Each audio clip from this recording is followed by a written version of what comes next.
നമസ്കാരം. പ്രൈം ഡിബേറ്റിലേക്ക് സ്വാഗതം. ആണവായുധം പ്രയോഗിക്കാനും മടിക്കില്ലെന്ന് വീമ്പിളക്കിയ പാകിസ്ഥാൻ മുട്ടിലിഴഞ്ഞ് വെടിനിർത്തലിനായി യാചിച്ചത് വ്യോമത്താവളങ്ങൾ ഇന്ത്യ തകർത്ത് തരിപ്പണമാക്കിയതുകൊണ്ട് മാത്രമോ? ലോകം മുഴുവൻ ഇപ്പോൾ ചോദിക്കുന്നത് പാകിസ്ഥാൻ രഹസ്യമായി സൂക്ഷിച്ചിരുന്ന അണ്വായുധ സംഭരണശാലയിൽ നിന്ന് ആണവ ചോർച്ചയുണ്ടായോ എന്നാണ്. ലോകം അംഗീകരിച്ച യുദ്ധചരിത്രകാരൻ ടോം കൂപ്പർ ആധികാരികമായി പറയുന്നത് കിരാന ഹിൽസിലെ ന്യൂക്ലിയർ കേന്ദ്രത്തിന് സമീപത്ത് ഇന്ത്യൻ മിസൈൽ പതിച്ചത് പാകിസ്ഥാന്റെ ചങ്കിടിപ്പിച്ചെന്നാണ്. ഉടൻ വെടിനിർത്തലിന് പാകിസ്ഥാൻ കെഞ്ചി. പാകിസ്ഥാനിലെ ആണവ കേന്ദ്രം ലക്ഷ്യമിട്ടിട്ടില്ലെന്ന് ഇന്ത്യ വ്യക്തമാക്കിയതാണ്. ന്യൂക്ലിയർ ബ്ലാക്ക് മെയിലിംഗ് നടത്തി ഇന്ത്യയെ വെല്ലുവിളിക്കാൻ ആർക്കുമാകില്ലെന്ന് പ്രധാനമന്ത്രി നരേന്ദ്രമോദി മുന്നറിയിപ്പ് നൽകിയതും രഹസ്യമായി സൂക്ഷിച്ചിരിക്കുന്ന ആണവ സാമഗ്രികൾ കാട്ടി പേടിപ്പിക്കേണ്ട എന്ന് തന്നെയാണ്. അമേരിക്കൻ ന്യൂക്ലിയർ വിദഗ്ധർ സർഗോദയിൽ പറന്നിറങ്ങിയതും ചൈനയുടെ സഹായത്തോടെ ഈജിപ്ഷ്യൻ വിമാനം കുതിച്ചെത്തിയതും ആണവ വികിരണത്തിൽ നിന്ന് പാകിസ്ഥാനെ രക്ഷിക്കാനോ? ഇന്ത്യക്കെതിരെ പ്രയോഗിക്കുമെന്ന് വീമ്പിളക്കിയ ന്യൂക്ലിയർ ശക്തി തന്നെ പാകിസ്ഥാനെ പ്രതിരോധത്തിലാക്കിയോ? പ്രൈം ഡിബേറ്റ് ചർച്ച ചെയ്യും.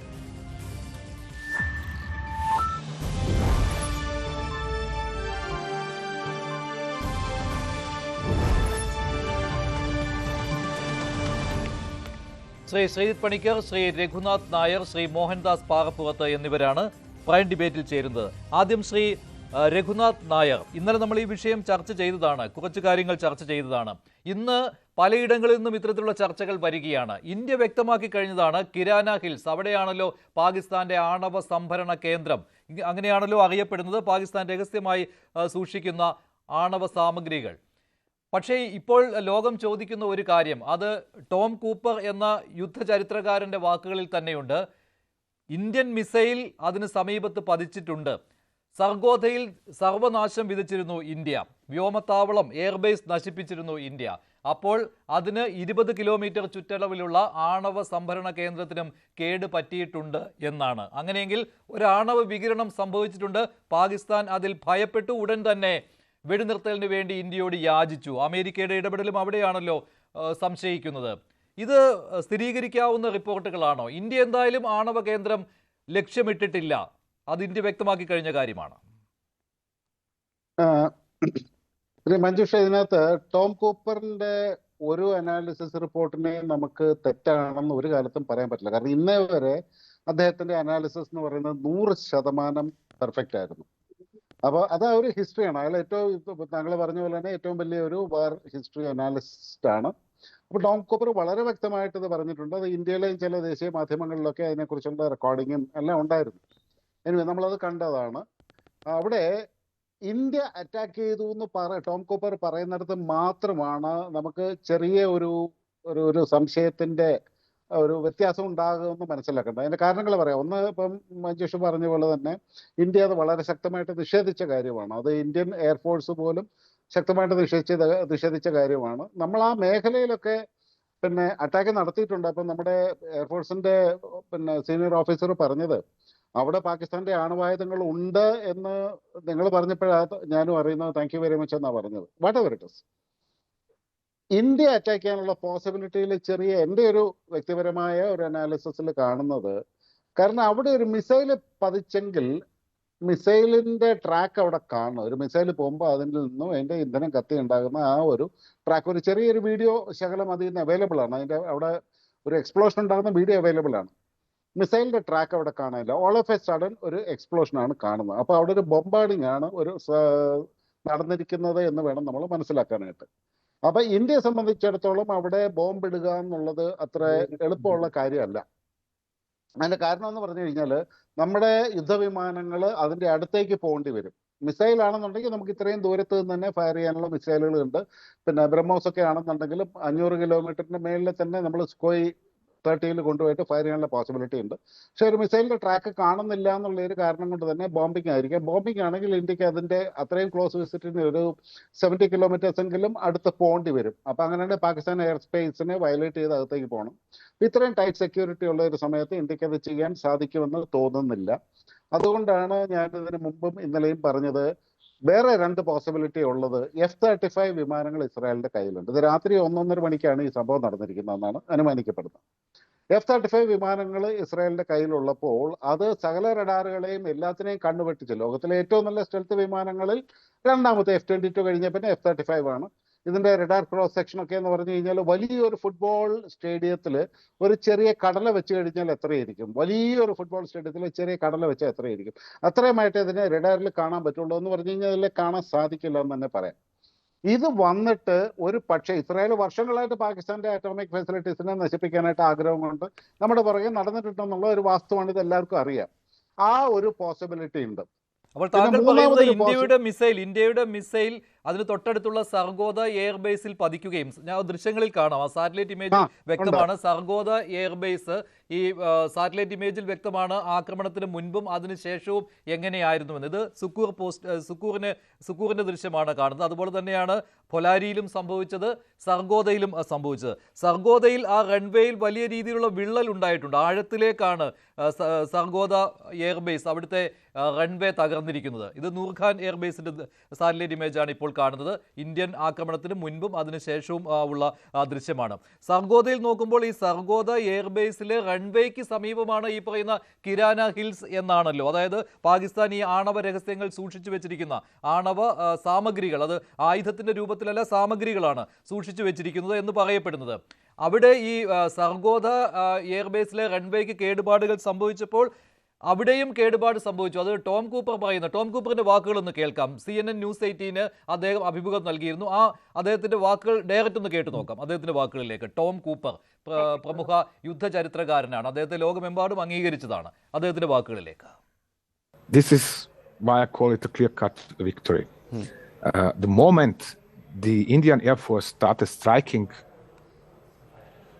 nuclear weapon storage facilities in Pakistan, it was absolutely clear that Pakistan is not entirely defenseless, but largely unable to defend itself from Indian strikes. Now, of course, the government in India, in New Delhi, and the top brass of the armed forces are cautious enough not to brag too much about this, even to deny it. But we have seen videos showing strikes on one of the, not actually, it's two different nuclear weapon storage facilities in Pakistan. This is speaking such a clear language. I cannot emphasize this enough. You do not play with enemy nuclear facilities. Nobody is doing that. Nobody is that irresponsible, and especially not rather conservative and, cautious Indian generals. They are not going to shoot all over the place and then by some kind of accident, one of the or two missiles hit. Well, what an accident. Precisely the entrance to the Pakistani nuclear storage facilities. Nobody's doing that. They're extremely cautious in this regards. So this means, precisely this caution means they're absolutely sure Pakistan can't hit back. Pakistan has no means to pull these weapons out and put them on missiles or on aircraft and shoot them at India. This is what is making this so sure. Shri Raghunath Nair, കൂപ്പറിന്റെ വാക്കുകളിൽ നിന്ന് കാര്യങ്ങൾ വ്യക്തമാണല്ലോ. അതുപോലെ തന്നെ പാകിസ്ഥാന് ഈ ആണവ സാമഗ്രികൾ ആയുധങ്ങളിൽ നിറയ്ക്കുവാൻ, മിസൈലുകളിലോ ബോംബുകളിലോ നിറയ്ക്കുവാനുള്ള സാവകാശം പോലും ഇല്ല. അപ്പോൾ അവിടെ ഒരു ആണവ വികിരണം സംഭവിച്ചിട്ടുണ്ട് എന്ന രീതിയിലാണല്ലോ പിന്നീട് വന്ന വാർത്തകൾ. അവിടെയാണല്ലോ ഈജിപ്ഷ്യൻ വിമാനത്തിന്റെ സാന്നിധ്യമൊക്കെ പറഞ്ഞത്. അത് കൂപ്പർ പറഞ്ഞിട്ടില്ല അദ്ദേഹത്തിന്റെ വാക്കുകളിൽ. ഈജിപ്ഷ്യൻ വിമാനം വരികയും അതിനുള്ള ഈ വികിരണം തടയുവാനുള്ള പ്രതിവിധികൾ ചെയ്തു, അങ്ങനെ പാകിസ്ഥാനെ സഹായിച്ചു ചൈനയുടെ സഹായത്തോടെ എന്ന്. അവിടെയാണല്ലോ ഈ ബോറോൺ അവിടെ വിതറി എന്നുള്ള ആ തിയറിയൊക്കെ വന്നതും. ശ്രീ മഞ്ജുഷ, ഇദ്ദേഹം പറഞ്ഞിട്ടുള്ളത്, ടോം കൂപ്പർ പറഞ്ഞിരിക്കുന്നതെന്ന് പറഞ്ഞാൽ 2 എക്സ്പ്ലോഷൻസ് അവിടെ കണ്ടിട്ടുണ്ട്, അതിന്റെ തൊട്ടടുത്ത് ഇന്ത്യ ആക്രമണം നടത്തിയിട്ടുണ്ട്, ഇതെല്ലാം പറഞ്ഞിട്ടുണ്ട്. അതൊക്കെ ശരിയാണ്. അപ്പം അതിനകത്ത് വളരെ കൃത്യമായിട്ട് അദ്ദേഹം പറയുന്നുണ്ട്, ഇത് ഒരു കാരണവശാലും ശരിയല്ല, ഒരാളുടെ ന്യൂക്ലിയർ ഫെസിലിറ്റി നമ്മൾ ആക്രമിക്കുന്നത് ശരിയല്ല എന്ന് പറഞ്ഞു. അതൊരു ഇന്റർനാഷണൽ റിപ്രിക്കേഷൻസ് ഉണ്ടാക്കുന്ന വലിയൊരു സംഭവമാണത്. അതാ ഞാൻ പറഞ്ഞത്, ഒരു പോസിബിലിറ്റി ടോം കൂപ്പർ പറഞ്ഞതിന്റെ കൂടെ പോവുകയാണെങ്കിൽ അതൊരു പോസിബിലിറ്റി, പക്ഷെ അതൊരു കാലത്തും നമ്മളത് അംഗീകരിച്ചിട്ടില്ല. രണ്ടാമതൊരു പോളിസി എന്ന് പറയുന്നത് ഞാൻ ഈ പറഞ്ഞത് തന്നെയാണ്. ഇനി 4 പോസിബിലിറ്റി കാണുന്നുണ്ടല്ലേ. രണ്ടാമത്തെ പോസിബിലിറ്റി എന്ന് പറഞ്ഞാൽ ഞാനിത് പറഞ്ഞു തന്നെയാണ്. അതായത് ഈ മിസൈലിന്റെ ട്രേസ് അവിടെ കാണാത്ത സ്ഥിതിക്ക്, മിസൈൽ വരുന്ന ട്രേസ് അതിൽ കാണാത്ത സ്ഥിതിക്ക് ഒരു പോസിബിളി അതൊരു ബോംബ് ആയിരിക്കാനാണ് സാധ്യത. അങ്ങനെയാണ് എന്നുണ്ടെങ്കിൽ അതൊരു യുദ്ധവിമാനം അവിടെ വന്ന് ബോംബിട്ട് പോയതായിരിക്കാം. അത് താങ്കൾ ഇസ്രായേലിനെയാണല്ലോ സംശയിക്കുന്നത്. അതുപോലെ തന്നെ എക്സിറ്റ് പോയിന്റിലും അതുപോലെ തന്നെ എൻട്രി പോയിന്റിലും ഈ കിരാന ഹിൽസിൽ ഈ ആണവ സംഭരണ കേന്ദ്രത്തിന്റെ തുടക്ക ഭാഗത്തും അതുപോലെ തന്നെ അതിന്റെ എക്സിറ്റ് പോയിന്റിലുമാണ്, അവസാന ഭാഗത്തുമാണ് ഇത്തരത്തിൽ സ്ഫോടനം കണ്ടത്, സ്ഫോടനം ഉണ്ടായത് എന്നാണ് ടോം കൂപ്പർ പറയുന്നത്. അതൊക്കെ ശരിയാണ്. അത് അതിനകത്ത് ആ പിക്ചേഴ്സിലും വീഡിയോസിലും വളരെ ക്ലിയർ ആണ്. അപ്പൊ ആ സ്ഫോടനം ഇനി മറ്റൊരു പോസിബിലിറ്റി എന്ന് പറഞ്ഞു കഴിഞ്ഞാൽ, ഇപ്പൊ പാകിസ്ഥാൻ പറഞ്ഞിരിക്കുന്നതെന്ന് പറഞ്ഞു കഴിഞ്ഞാൽ ഈ ന്യൂക്ലിയർ ഇത് നമ്മൾ അവിടെ സ്റ്റോർ ചെയ്ത് കഴിഞ്ഞാൽ, അപ്പൊ അതിനെ നമ്മൾ ഈ ലോക്കറിൽ വെച്ച് പൂട്ടിയിട്ട് പിന്നെ കുറെ നാളുകൾക്ക് ശേഷം എന്തെങ്കിലുമൊക്കെ പോകുന്ന പോലെ അതവിടെ വെച്ചേക്കാൻ പറ്റത്തില്ല. അതിന്റെ ഏറ്റവും വലിയ പ്രശ്നം എന്ന് പറഞ്ഞാൽ ഇതിന് ഇടയ്ക്കിടയ്ക്ക് ടൈംലി മെയിൻ്റനൻസും ഒക്കെ ചെയ്തില്ല എന്നുണ്ടെങ്കിൽ ഇത് അവിടെ ഇരുന്ന് ലീക്ക് ആകാനും ഒക്കെ ഉള്ള സാധ്യതയുണ്ട്. അപ്പൊ അങ്ങനെ അതിനു വേണ്ടിയിട്ട് കുറച്ച് സ്റ്റാഫ് ഉണ്ട്. അപ്പൊ ഇവരത് തന്നെയല്ല, ഇവരുടെ ഈ ന്യൂക്ലിയർ ഫെസിലിറ്റി, ഇവരുടെ യോഗം എല്ലാം കൂടിയിട്ട് അവരെന്തോ തീരുമാനം എടുത്തിട്ടുണ്ട്, എന്താണെന്ന് വെളിയത് പറഞ്ഞിട്ടില്ല.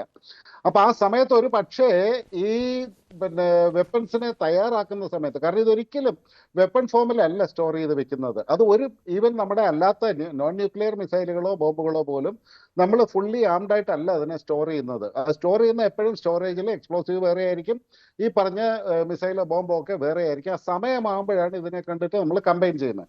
ഈ ഒരു ഓപ്പറേഷനിൽ എക്സ്പ്ലോഷൻ ഉണ്ടായതാകാനും സാധ്യതയുണ്ട്. ഞാൻ പറയുന്ന ഓരോ പോസിബിലിറ്റീസ് ആണ്. അങ്ങനെയുള്ള ഒരു പോസിബിലിറ്റീസും കൂടിയുണ്ട്. പിന്നെ ഇതിനകത്ത് ഇപ്പൊ വേറൊരു വാർത്ത വരുന്നുണ്ട്, അതെവിടെ സ്ഥിരീകരിച്ചിട്ടില്ല. അമേരിക്ക ടർക്കിയിൽ കണ്ടമാനം ന്യൂക്ലിയർ ആയുധങ്ങൾ, ലോകത്തിന്റെ പല ഭാഗത്തും ന്യൂക്ലിയർ വെപ്പൺസ് സ്റ്റോർ ചെയ്തിട്ടുണ്ട് അമേരിക്ക. ഇത് വേറൊരു ആംഗിളാണ്. പിന്നെ അതുപോലെ തന്നെ കാരണം അത് ഈ ടർക്കിയിൽ കൊണ്ട് സ്റ്റോർ ചെയ്തിരിക്കുന്ന റഷ്യയിലേക്ക് ഓപ്പറേറ്റ് ചെയ്യാനായിട്ടുള്ള എളുപ്പത്തിന് വേണ്ടിയിട്ടാണ് ടർക്കിയിൽ കൊണ്ട് സ്റ്റോർ ചെയ്തിരിക്കുന്നത്. ടർക്കി ഒരു നാറ്റോ രാജ്യം കൂടിയാണ്. അതുപോലെ തന്നെ ചൈനയെ ഉദ്ദേശിച്ചും ഒരുപക്ഷെ ഇന്ത്യയെ ഉദ്ദേശിച്ചും ആയിരിക്കാം. പണ്ട് പോലെയുള്ള റിലേഷൻഷിപ്പ് അമേരിക്കയുടെ ഇപ്പോഴാണ് കുറച്ച് നന്നായത്, പണ്ടൊക്കെ വളരെ മോശമായിരുന്നു. ഇന്ത്യക്കും ചൈനയ്ക്കിട്ടാണ് അമേരിക്കയുടെ ന്യൂക്ലിയർ എന്താ പറയുക സ്റ്റോക്ക് പൈല് പാകിസ്ഥാനിലുണ്ട് എന്നൊരു ഒരു വാദം ഇപ്പോൾ ഇന്റർനാഷണലി വരുന്നുണ്ട്. ഇന്റർനാഷണലി പല ആൾക്കാരും പറയുന്നുണ്ട്. അതാണ് കാരണം ഈ 170 ന്യൂക്ലിയർ വാർഹെഡ്സ് പാകിസ്ഥാനിലുണ്ട് എന്നാണ് പറയുന്നത്. അപ്പൊ 170 ന്യൂക്ലിയർ വാർഹെഡ്സ് ഉണ്ടാക്കാനുള്ള കേപ്പബിലിറ്റി, അതിനുള്ള പണം ഒന്നും പാകിസ്ഥാന്റെ ഇല്ല എന്നും പറയുന്നുണ്ട്. അപ്പൊ അങ്ങനെയാണെങ്കിൽ ഈ ഒരു പോസിബിലിറ്റി ഉണ്ട്. അതുകൊണ്ടാണ് എത്രയും പെട്ടെന്ന് അമേരിക്ക ഇടപെട്ട് യുദ്ധം നിർത്തണമെന്ന് ആവശ്യപ്പെട്ടു എന്നൊരു ആർഗ്യുമെന്റും കൂടെ വരുന്നുണ്ട്. അപ്പോൾ അതുപോലെ ഈ ഈജിപ്ഷ്യൻ വിമാനത്തിന്റെ സാന്നിധ്യം താങ്കൾ എങ്ങനെയാണ് കാണുന്നത്? ഈജിപ്ഷ്യൻ വിമാനം ചൈനയുടെ സഹായത്തോടെ വന്നു എന്ന്. അതായത് ഈജിപ്ഷ്യൻ വിമാനം എന്ന് പറഞ്ഞാൽ നൈൽ നദീതടത്തിലാണ് ഈ ബോറോൺ ഏറ്റവും കൂടുതലുള്ളത്. ഈ ബോറോൺ എന്ന് പറഞ്ഞു കഴിഞ്ഞാൽ ഇതിന്റെ ഈ പ്രോട്ടോൺസിനെ പെട്ടെന്ന് ആഗിരണം ചെയ്തിട്ട് ഈ ന്യൂക്ലിയർ വികിരണത്തെ കണ്ടമാനം തടയുന്ന ഏറ്റവും നല്ല മെറ്റീരിയലാണ്. അത് ഏറ്റവും കൂടുതലുള്ളത് ഈജിപ്തിലാണ് താനും. അപ്പൊ അവിടെ നിന്ന് ഈ വിമാനത്തിൽ നിന്ന് ഇതിനെ കയറ്റി, ഇതൊരു ടോപ്പ് സീക്രട്ട് ഓപ്പറേഷൻ ആയതുകൊണ്ട് നേരിട്ട് പാകിസ്ഥാനിലേക്ക് പറക്കുന്നതിന് പകരമായിരിക്കാം ഒരു പക്ഷേ ചൈന വഴി ഇങ്ങോട്ട് വന്നത്. ഏതായാലും ഒരു കാര്യമുണ്ട്, അഗെയിൻ നമുക്ക് ഈ ഫ്ലൈറ്റ് ട്രാക്കിംഗ് പിന്നെ റഡാറിൽ നിന്നും നമുക്ക് കാണാൻ സാധിക്കുന്നത് ഒരു സിഗ്സാഗ് മോഷനിൽ ഈ വിമാനം പാകിസ്ഥാന്റെ മുകളിലൂടെ പറന്നിട്ടുള്ളതായിട്ടുള്ള ഇത് വിസിബിൾ ആണ്. അപ്പൊ അത് ഡെഫിനറ്റ്ലി ബോറോൺ സ്പ്രേ ചെയ്താകാനാണ് സാധ്യത, ബോറോൺ അവിടെ വിതറിയതാണെന്നുള്ള ഒരു സാധ്യത കൂടെ പറയുന്നുണ്ട്. എന്തൊക്കെ പറഞ്ഞാലും പാകിസ്ഥാനിൽ അങ്ങേയറ്റത്തെ അണുവികിരണം നടന്നിട്ടുണ്ട് എന്നുള്ളത് ഒരു പരമാർത്ഥമാണ്. അങ്ങനെ നടന്നിട്ടുണ്ടെങ്കിൽ ഇവരൊരു ന്യൂക്ലിയർ കോൺഫ്ലിക്റ്റ് പ്രതീക്ഷിക്കുന്നുണ്ടെങ്കിൽ അവരുടെ ടെക്നിക്കൽ സ്റ്റാഫ്, ന്യൂക്ലിയർ സയന്റിസ്റ്റുകളും എഞ്ചിനീയേഴ്സും ഒക്കെ അവിടെ ഉണ്ടെങ്കിൽ ഒരു 10-50 എണ്ണം അങ്ങനെയും പിന്നെ മരണപ്പെട്ടു പോയിട്ടിരിക്കാനും സാധ്യതയുണ്ട്. ഇതെല്ലാം പോസിബിലിറ്റീസ് ഉണ്ട്. ഏതായാലും അവിടെ ന്യൂക്ലിയർ വികിരണം ഉണ്ട്, അവിടെ ന്യൂക്ലിയർ ആ സ്റ്റേഷനിൽ നാശം ഉണ്ടായിട്ടുണ്ടെന്നുള്ള കാര്യത്തിൽ തർക്കമൊന്നുമില്ല. ഇത് ആര് ചെയ്തു അല്ലെ എങ്ങനെ ഉണ്ടായെന്നുള്ള കാര്യത്തിൽ ഇപ്പോഴും ആരും ഒന്നും കമ്മിറ്റ് ചെയ്ത് പറയുന്നില്ല. പറയാത്തതിന്റെ കാരണം എന്ന് പറഞ്ഞു കഴിഞ്ഞാൽ ഇതിന് ഇന്റർനാഷണലി വളരെ വലിയ ക്രിറ്റിസിസംസ് ഉണ്ടാവും. അപ്പോൾ ഒരുപക്ഷെ അമേരിക്ക എന്നാലും ഇപ്പൊ ഇതിന്റെ സാറ്റലൈറ്റ് പിക്ചേഴ്സ് ഒന്നും ഇനി ആരും പുറത്ത് വിടരുതെന്ന്, ഏറ്റവും നല്ല ക്വാളിറ്റിയുള്ള പിക്ചേഴ്സ് പുറത്ത് വിടുന്ന ഒരുപാട് ഏജൻസികളുണ്ട്, അവരോടൊക്കെ അമേരിക്ക ആവശ്യപ്പെട്ടിട്ടുണ്ട്. അങ്ങനെ ഒരു അവസ്ഥയിലാണ് ഇത് നിൽക്കുന്നത്. അപ്പം ആര് ചെയ്തു അത് വലിയൊരു ചോദ്യചിഹ്നമാണ്. പക്ഷെ ഇത് ചെയ്തിട്ടുണ്ടെന്നുള്ള കാര്യത്തിൽ സംശയമൊന്നുമില്ല. ഒരു പക്ഷേ പെട്ടെന്ന് യുദ്ധം നിർത്തപ്പെടാനുള്ള കാരണവും അത് തന്നെയായിരിക്കും. ശരി, Shri Sreejith Panicker, high quality satellite images ആണ് ഇന്ത്യ തകർത്ത പാകിസ്ഥാനിലെ വ്യോമത്താവളങ്ങളുടേതായിട്ട് പുറത്തു വന്നിട്ടുള്ളത്. സൈനിക താവളങ്ങളുടെയും എയർ ബേസുകളുടെയും അതുപോലെ തന്നെ എയർ ഫീൽഡുകളുടെയും ഒക്കെ അതിനകത്തുണ്ട്. ആ ക്വാളിറ്റി തന്നെ അതിനകത്ത് കാണാം. കൃത്യമായിട്ട് പ്രത്യാക്രമണത്തിന് മുൻപും അതിനുശേഷവും ഏത് രീതിയിലാണ് പാകിസ്ഥാനിലെ സൈനിക താവളങ്ങൾ തകർന്നത് എന്ന് അത് കൃത്യമാണ്. പക്ഷേ ഈ കിരാന ഹിൽസിൻ്റെ ആ കാര്യത്തിൽ വ്യക്തത വരുന്നില്ല. ആകെ ഈ ടോം കൂപ്പർ പറഞ്ഞ കാര്യങ്ങളാണ് അതിനു മുൻപ് തന്നെ അന്താരാഷ്ട്ര മാധ്യമങ്ങൾ ചില സൂചനകൾ ഇതേക്കുറിച്ച് നൽകിയിരുന്നു. എന്തായാലും കിരാന ഹിൽസിന്റെ തുടക്ക സ്ഥലത്തും അതുപോലെ തന്നെ എക്സിറ്റ് പോയിന്റിലും സ്ഫോടനമുണ്ടായി എന്നാണ് ചില ദൃശ്യങ്ങൾ അതേക്കുറിച്ചും വരുന്നുണ്ടായിരുന്നു. പക്ഷേ ഇത് ഇന്ത്യ എന്തായാലും ചെയ്തിട്ടില്ല, ഇന്ത്യ അത് സമ്മതിച്ചിട്ടുമില്ല. കാരണം ഇന്ത്യ ഒരിക്കലും പാകിസ്ഥാനിലെ ആണവ കേന്ദ്രം ലക്ഷ്യമിട്ടിരുന്നില്ല. പക്ഷേ പാകിസ്ഥാൻ ഇങ്ങനെ സ്വരുക്കൂട്ടി വെച്ചിരുന്ന ആണവ ശക്തി അവർക്കെതിരെ തന്നെ ഇപ്പോൾ തിരിഞ്ഞിരിക്കുകയാണോ? അവർക്ക് അണുവികിരണം തടയേണ്ടി വന്നു, അതുകൊണ്ട് തന്നെ വെടിനിർത്തലിന് പെട്ടെന്ന് യാചിക്കേണ്ടി വന്നു. അങ്ങനെയാണോ ഇപ്പോൾ സംഭവിച്ചിരിക്കുന്നത്? പാകിസ്ഥാൻ പക്ഷേ ഒരു കാര്യവും ഇതേക്കുറിച്ച് മിണ്ടുന്നുമില്ല. ശ്രീ മഞ്ജുഷ്, ഇത് ഈ ഒരു സമയത്തും നമ്മളിതൊരു ഹൈപ്പോത്തറ്റിക്കലായിട്ടുള്ള ഒരു സിറ്റുവേഷൻ ആണ് എന്ന അർത്ഥത്തിൽ തന്നെയാണ് നമ്മളിതിനെക്കുറിച്ച് സംസാരിക്കുന്നത്. കാരണം കൺഫേംഡ് ആയിട്ടുള്ള ഒരു റിപ്പോർട്ടും ഇതുമായി ബന്ധപ്പെട്ടിട്ടുണ്ടായിട്ടില്ല എന്നുള്ളതാണ് ഒരു കാര്യം. ടോം കൂപ്പർ നമുക്കറിയാവുന്നതുപോലെ വൈഡ്ലി റെസ്പെക്റ്റഡ് ആണ്, വെൽ റെസ്പെക്റ്റഡ് ആണ്. അപ്പോൾ അദ്ദേഹത്തിൻ്റെ അഭിപ്രായങ്ങൾക്ക് കുറേയധികം വെയിറ്റ് ഉണ്ട് എന്നത് നമുക്കറിയാം. ഇവിടെ മൾട്ടിപ്പിൾ പോസിബിലിറ്റീസ് ഉണ്ട്. ഇപ്പോൾ ഉദാഹരണത്തിന് കിരാന ഹിൽസ് അറ്റാക്ക് ചെയ്തിരിക്കാനുള്ള ഒരു സാധ്യതയുണ്ട്. അതുകൊണ്ട് തന്നെ നേരിട്ട് ഈ രീതിയിലൊരു ന്യൂക്ലിയർ സ്റ്റോറേജ് ഫെസിലിറ്റിക്ക് ഒരു ആഘാതം ഉണ്ടാകാനുള്ള ഒരു സാധ്യതയുണ്ട്. പക്ഷേ നമ്മുടെ സർക്കാർ തന്നെ അല്ലെങ്കിൽ നമ്മുടെ IAF തന്നെ അതിനെ ഡിനൈ ചെയ്തിട്ടുണ്ട്. ഞങ്ങൾക്കത് അറിയുമായിരുന്നില്ല എന്ന് വരെ അവർ പറയുന്നുണ്ട്. അതൊന്ന്. രണ്ടാമതുള്ള ഒരു പോസിബിലിറ്റി, പാകിസ്ഥാൻ തന്നെ എന്തെങ്കിലും ഒരു ടെസ്റ്റിങ്ങോ മറ്റു കാര്യങ്ങളോ അവിടെ ചെയ്യുകയാണ് എങ്കിൽ ഇതേപോലെയുള്ള ഒരു സാധ്യത ഉണ്ടാകാനുള്ള ഇങ്ങനെ ഉണ്ടാകാനുള്ള സാധ്യത വളരെ കൂടുതലാണ്. ഇനി മൂന്നാമതുള്ള ഒരു പോസിബിലിറ്റി, നിയറസ്റ്റ് ആയിട്ടുള്ള ഒരു എയർ സ്റ്റേഷനെ, ഒരു എയർ ബേസിനെ ഒക്കെ തന്നെ ആക്രമിക്കുന്ന സമയത്ത് പാകിസ്ഥാൻ സ്വാഭാവികമായിട്ടും അവിടെ ഒരു കൂടുതലായിട്ടുള്ള ഒരു സുരക്ഷാ പരിശോധന നടത്താനുള്ള സാധ്യതയുണ്ട്. അപ്പം അങ്ങനെയാണ് എങ്കിൽ ഒരുപക്ഷെ അതിന് അടുത്ത് എവിടെയെങ്കിലും നമ്മൾ ഹിറ്റ് ചെയ്യുന്നു.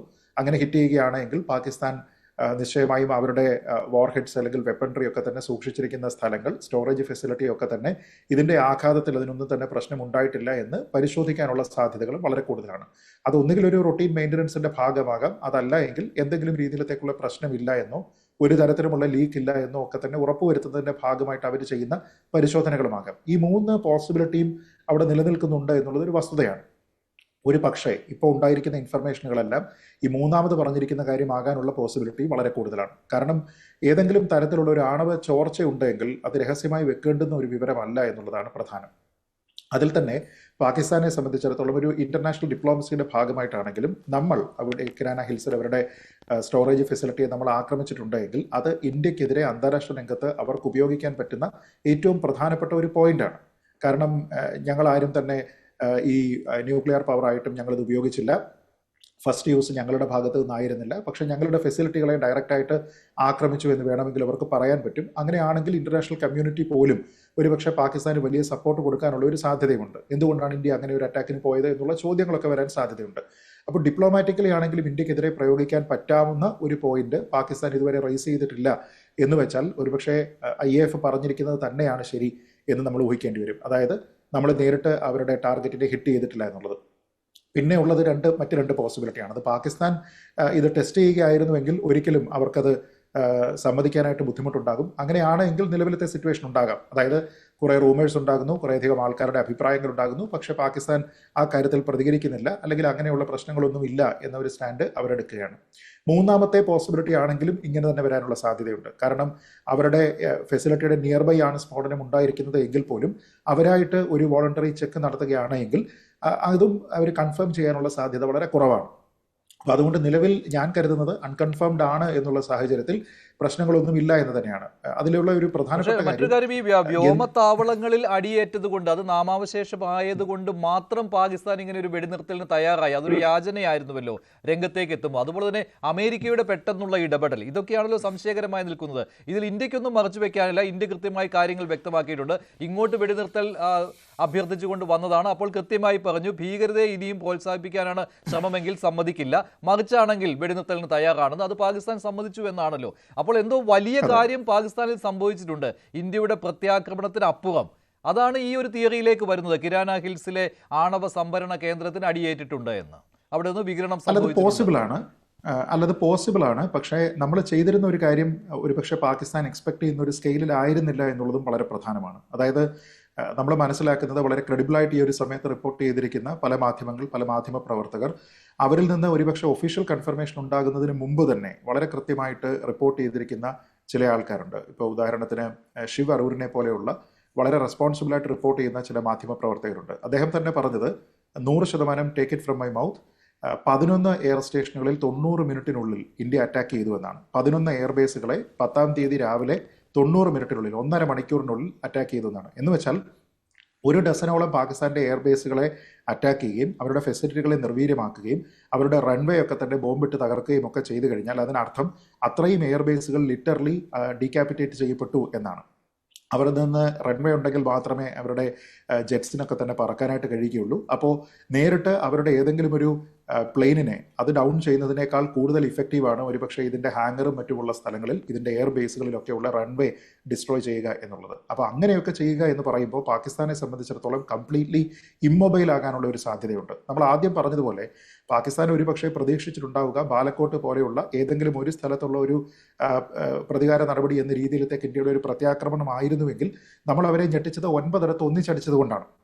ഏതാണ്ട് 25 മിനിറ്റ് മാത്രം നീണ്ടു നിൽക്കുന്ന ഒരു ഓപ്പറേഷനിൽ നമ്മൾ 9 ഇടത്ത് അവർക്കൊരു സർപ്രൈസ്, ഒരു ഷോക്കിംഗ് ആയിട്ടുള്ള ഒരു അറ്റാക്കാണ് നൽകിയത്. അതേപോലെ തന്നെ നമ്മുടെ എയർബേസുകളെ അവർ ആക്രമിക്കുകയാണ്. എന്നിട്ട് വ്യാജമായിട്ടുള്ള പ്രചരണങ്ങൾ നടത്തി. സിർസയിലേത്, സൂരത്ഗഡിലേത് ഒക്കെ തന്നെ ഞങ്ങൾ തകർത്തിട്ടുണ്ട് എന്ന രീതിയിലത്തേക്കുള്ള വ്യാപകമായിട്ടുള്ള നുഴപ്രചരണങ്ങളും കൂടി ഉണ്ടായപ്പോഴാണ് ഇന്ത്യൻ ഗവൺമെന്റ് അതിശക്തമായിട്ട് തിരിച്ചടിക്കുന്നതിന് തീരുമാനിക്കുന്നതും IAF ഇങ്ങനെ 1.5 മണിക്കൂറിൽ ഏതാണ്ട് 1 ഡസനോളം അവരുടെ എയർബേസുകളിലേക്കൊക്കെ തന്നെ ആക്രമിക്കുന്നത്. അതൊരു ക്ലിയർ കട്ട് വിക്ടറി ആണ് എന്നുള്ള കാര്യത്തിൽ സംശയമില്ല. കാരണം അതിന്റെ സാറ്റലൈറ്റ് ഇമേജസ് ഒക്കെ വന്നു കഴിഞ്ഞു. പക്ഷേ പാകിസ്ഥാൻ ഈ അവകാശപ്പെട്ട ഇന്ത്യയുടെ എയർബേസുകൾ തകർത്തു എന്ന് അവകാശപ്പെട്ട ആ എയർബേസുകളുടെ സാറ്റലൈറ്റ് ചിത്രങ്ങൾ ഈ പാകിസ്ഥാൻ ആക്രമണം നടത്തിയതിന് മുൻപും അതിനുശേഷവും ഒരു വ്യത്യാസവും ഉണ്ടായിട്ടില്ല. ചില്ലറ കേടുപാടുകൾ ചിലയിടങ്ങളിൽ വന്നു എന്നാണ് അത് ഇന്ത്യൻ സേന സമ്മതിക്കുകയും ചെയ്തിട്ടുണ്ട്. ചില്ലറ കേടുപാടുകൾ മാത്രമെന്ന്, അല്ലേ? അത് സാറ്റലൈറ്റ് ഇമേജ് അല്ല, നോക്കൂ, നമ്മൾ ഈ 2 രാജ്യത്തെയും സൈന്യം നടത്തിയിരിക്കുന്ന പത്രസമ്മേളനങ്ങൾ നോക്കിക്കഴിഞ്ഞാൽ നമ്മുടേത് ബ്രൂട്ടലി ഓണസ്റ്റ് ആയിട്ടുള്ള ഒരു പത്രസമ്മേളനമാണ്. കാരണം നമ്മൾ ഒരു സമയത്ത് പോലും എന്തെങ്കിലും രീതിയിലത്തേക്കുള്ള ഒരു കാര്യം തെറ്റാണ് എന്ന് ഇല്ലാത്തതിനെ ഉണ്ടെന്നോ ഉള്ളതിനെ ഇല്ല എന്നോ പറയാനായിട്ട് നമ്മൾ ശ്രമിച്ചില്ല. ഇപ്പം നമ്മുടെ പ്ലെയിൻസിനെ അവർ ഡൗൺ ചെയ്തിട്ടുണ്ടല്ലോ എന്ന് ചോദിക്കുന്ന സമയത്ത് പോലും വളരെ ടാക്ടിക്കലായിട്ടുള്ള ഒരു മറുപടിയാണ് നൽകിയത്. അതായത് നമ്മളൊരു കോൺഫ്ലിക്റ്റിലാണ് എന്നുണ്ടെങ്കിൽ നമുക്ക് നഷ്ടങ്ങൾ ഉണ്ടാകും. അപ്പോൾ അത് എത്ര നഷ്ടം ഉണ്ടായിട്ടുണ്ടെന്നോ എങ്ങനെയാണ് നഷ്ടം ഉണ്ടായിരിക്കുന്നത് എന്നതിനെക്കുറിച്ച് പറയുന്നില്ല. പക്ഷെ അവിടെ രാജ്യത്തിൻ്റെ കൺസേൺ എന്ന് പറയുന്നത് വലിയ കോടികൾ മുടക്കി വാങ്ങിയിരിക്കുന്ന ഒരു വിമാനത്തിനേക്കാൾ ഒരു സൈനികന്റെ ജീവനാണ് എന്നതുകൊണ്ടാണ് നമ്മുടെ പട്ടാളക്കാരെല്ലാവരും, നമ്മുടെ പൈലറ്റ്സ് മുഴുവനും സേഫായിട്ട് തിരികെ എത്തിയിട്ടുണ്ട്, ഒരു ലോസും അക്കാര്യത്തിൽ ഉണ്ടായിട്ടില്ല എന്ന് നമ്മൾ പറഞ്ഞത്. അതേപോലെ തന്നെ നമ്മുടെ ഏതൊക്കെ എയർബേസുകളിലാണ്, പ്രത്യേകിച്ച് ഒരു 4 എയർബേസുകളിൽ അവർ ആഘാതം ഏൽപ്പിച്ചിട്ടുണ്ട് എന്നും, പക്ഷേ അത് വളരെ ലിമിറ്റഡ് ആയിട്ടുള്ള ഡാമേജ് ആണ്. അതെന്തിന്? ആൾക്കാർക്കും വസ്തുക്കൾക്കും, പേഴ്സണലിനും പ്രോപ്പർട്ടീസിനും ലിമിറ്റഡ് ആയിട്ടുള്ള ഡാമേജ് മാത്രമാണ് എന്ന് നമ്മൾ വളരെ ഓണസ്റ്റ് ആയിട്ട് പറഞ്ഞു. പക്ഷെ പാകിസ്ഥാൻ പറയുന്നത് എന്താണ്? 6-0 നമ്മുടെ 6 ജെറ്റുകളെ ഇടിച്ച് താഴെ ഇട്ടിട്ടുണ്ട്, പക്ഷെ അവരുടെ ഭാഗത്ത് നിന്ന് ഒരു നഷ്ടവും ഉണ്ടായിട്ടില്ല തുടങ്ങിയ രീതിയിലത്തേക്കുള്ള തീരെ ക്രെഡിബിലിറ്റി ഇല്ലാത്ത കാര്യങ്ങളാണ് പറയുന്നത്. പക്ഷെ അതേ കാര്യങ്ങൾ നമ്മുടെ എയർ മാർഷൽ പറഞ്ഞിരിക്കുന്നത് എങ്ങനെയാണെന്ന് നോക്കൂ. അദ്ദേഹം പറഞ്ഞിരുന്നത് അവിടെയുള്ള ആൾക്കാരുടെ, അവരുടെ വെപ്പൺട്രി നമ്മൾ, പ്രത്യേകിച്ച് അവരുടെ ബേർഡ്സിനെ നമ്മൾ വീഴ്ത്തിയിട്ടുണ്ട്, പക്ഷെ അത് നമ്മുടെ ഏരിയയിലല്ല, കാരണം ക്രോസ് ഓവർ ചെയ്യാനായിട്ട് നമ്മൾ അനുവദിച്ചില്ല. എൻ്റെ കയ്യിൽ നമ്പർ ഉണ്ട്, പക്ഷെ ഞാനത് ഈ സമയത്ത് പറയുന്നത് ശരിയാവില്ല എന്നാണ് അദ്ദേഹം പറഞ്ഞത്. എന്ന് വെച്ചാൽ ഇവിടെ വീഴ്ത്തിയിട്ടുണ്ട് എന്നതിന്റെ കൃത്യമായിട്ടുള്ള കണക്ക് നമ്മുടെ കയ്യിലുണ്ട്. അത് മാത്രമല്ല അവര് നൽകുന്ന ചിത്രങ്ങൾ സോഷ്യൽ മീഡിയയിലെ ചിത്രങ്ങൾ എന്ന് പറഞ്ഞുകൊണ്ടാണ്. മറ്റൊരു കാര്യം, ഇന്ന് കഴിഞ്ഞ ദിവസം ആദംപൂർ വ്യോമത്താവളത്തിൽ പോയിരുന്നുവല്ലോ പ്രധാനമന്ത്രി നരേന്ദ്രമോദി. അവിടെ പാകിസ്ഥാൻ തകർത്തുവെന്ന് അവകാശപ്പെടുന്ന S-400 മുന്നിൽ നിന്ന് പ്രധാനമന്ത്രി ചിത്രവും എടുത്തിരുന്നു, സല്യൂട്ട് ചെയ്യുകയും ചെയ്തിരുന്നു. ഇപ്പോൾ പാകിസ്ഥാനിൽ നിന്ന് വരുന്ന വെർഷൻ എന്ന് പറയുന്നത് ഇന്ത്യയുടെ കയ്യിൽ 4 S-400 ഉണ്ട്, അപ്പോൾ മറ്റൊരിടത്ത് നിന്ന് S-400 ആദംപൂരിൽ കൊണ്ടുവന്നത് എന്നാണ്. അതായത് പാകിസ്ഥാൻ ഒരു S-400 നശിപ്പിച്ചു എന്ന് തന്നെ അവർ അവകാശപ്പെടുകയാണ്. പക്ഷേ അതിനൊരു തെളിവും ഹാജരാക്കുന്നില്ല. ഇനി 4 S-400 ഒരുമിച്ച് കണ്ടാൽ പോലും പാകിസ്ഥാൻ അത് സമ്മതിക്കുമെന്ന് തോന്നുന്നില്ല. ശ്രീ മോഹൻദാസ് പാറപ്പുറത്ത്, ഇപ്പോൾ ഉയർന്നു വന്നിരിക്കുന്ന തിയറി പാകിസ്ഥാൻ വെടിനിർത്തലിന് സമ്മതിച്ചത് ഈ വ്യോമത്താവളങ്ങൾ തകർന്നതുകൊണ്ട് മാത്രമല്ല, മറ്റെന്തൊക്കെയോ അവിടെ സംഭവിച്ചിട്ടുണ്ട്, അതിൽ നിന്നുണ്ടായ ഭയമാണെന്നാണ്. അവിടെയാണ് അണുവികിരണം സംഭവിച്ചിട്ടുണ്ട് കിരാന ഹിൽസിൽ എന്ന കാര്യം ഇപ്പോൾ അന്താരാഷ്ട്ര മാധ്യമങ്ങളിൽ വരുന്നതും ടോം കൂപ്പറിനെ പോലെയുള്ള വിദഗ്ധർ ഇക്കാര്യം സ്ഥിരീകരിക്കുന്നതും. താങ്കളുടെ ഒരു അഭിപ്രായം എങ്ങനെയാണ് ഈ വിഷയത്തിൽ? എനിക്ക് ഇതിൽ പറയാനുള്ളത്, ഇത് നമ്മളിപ്പോൾ ഈ ഡിസ്കസ് ചെയ്യുന്നത്, നമ്മൾ ചർച്ച ചെയ്യുന്നത് ഒരു വെറും കൺജക്ചറാണ്. ഇപ്പോ പറയുന്നു അവിടെ ഒരു വികിരണം നടന്നിട്ടുണ്ട്, അല്ലെങ്കിൽ നടന്നിട്ടുണ്ടാകാം എന്നുള്ള കാര്യത്തില്. പക്ഷെ ഇന്ത്യയും പാകിസ്ഥാനും ഒരുപോലെ തന്നെ അതിനെക്കുറിച്ച് യാതൊന്നും പറയുന്നില്ല. ഇന്ത്യ തീർച്ചയായിട്ടും പറയുന്നില്ല, കാരണം അവരങ്ങനെ നമ്മൾ അങ്ങനെ ചെയ്തിട്ടില്ല. കാരണം നമുക്ക് വളരെ പ്രിസൈസ് ആയിട്ട് ഓരോ ലൊക്കേഷനും എവിടെയാണ് എന്താണെന്ന് നമുക്ക് അറിയാം. നമ്മളത് ചെയ്യില്ല. കാരണം നമ്മൾ we are not the first one to use എന്ന് നമ്മൾ ആദ്യമേ പറഞ്ഞിട്ടുണ്ട് ലോകരാഷ്ട്രങ്ങളോട്. അങ്ങനെ ആവുമ്പോൾ ഇന്ത്യ അതൊരിക്കലും ചെയ്തിട്ടില്ല.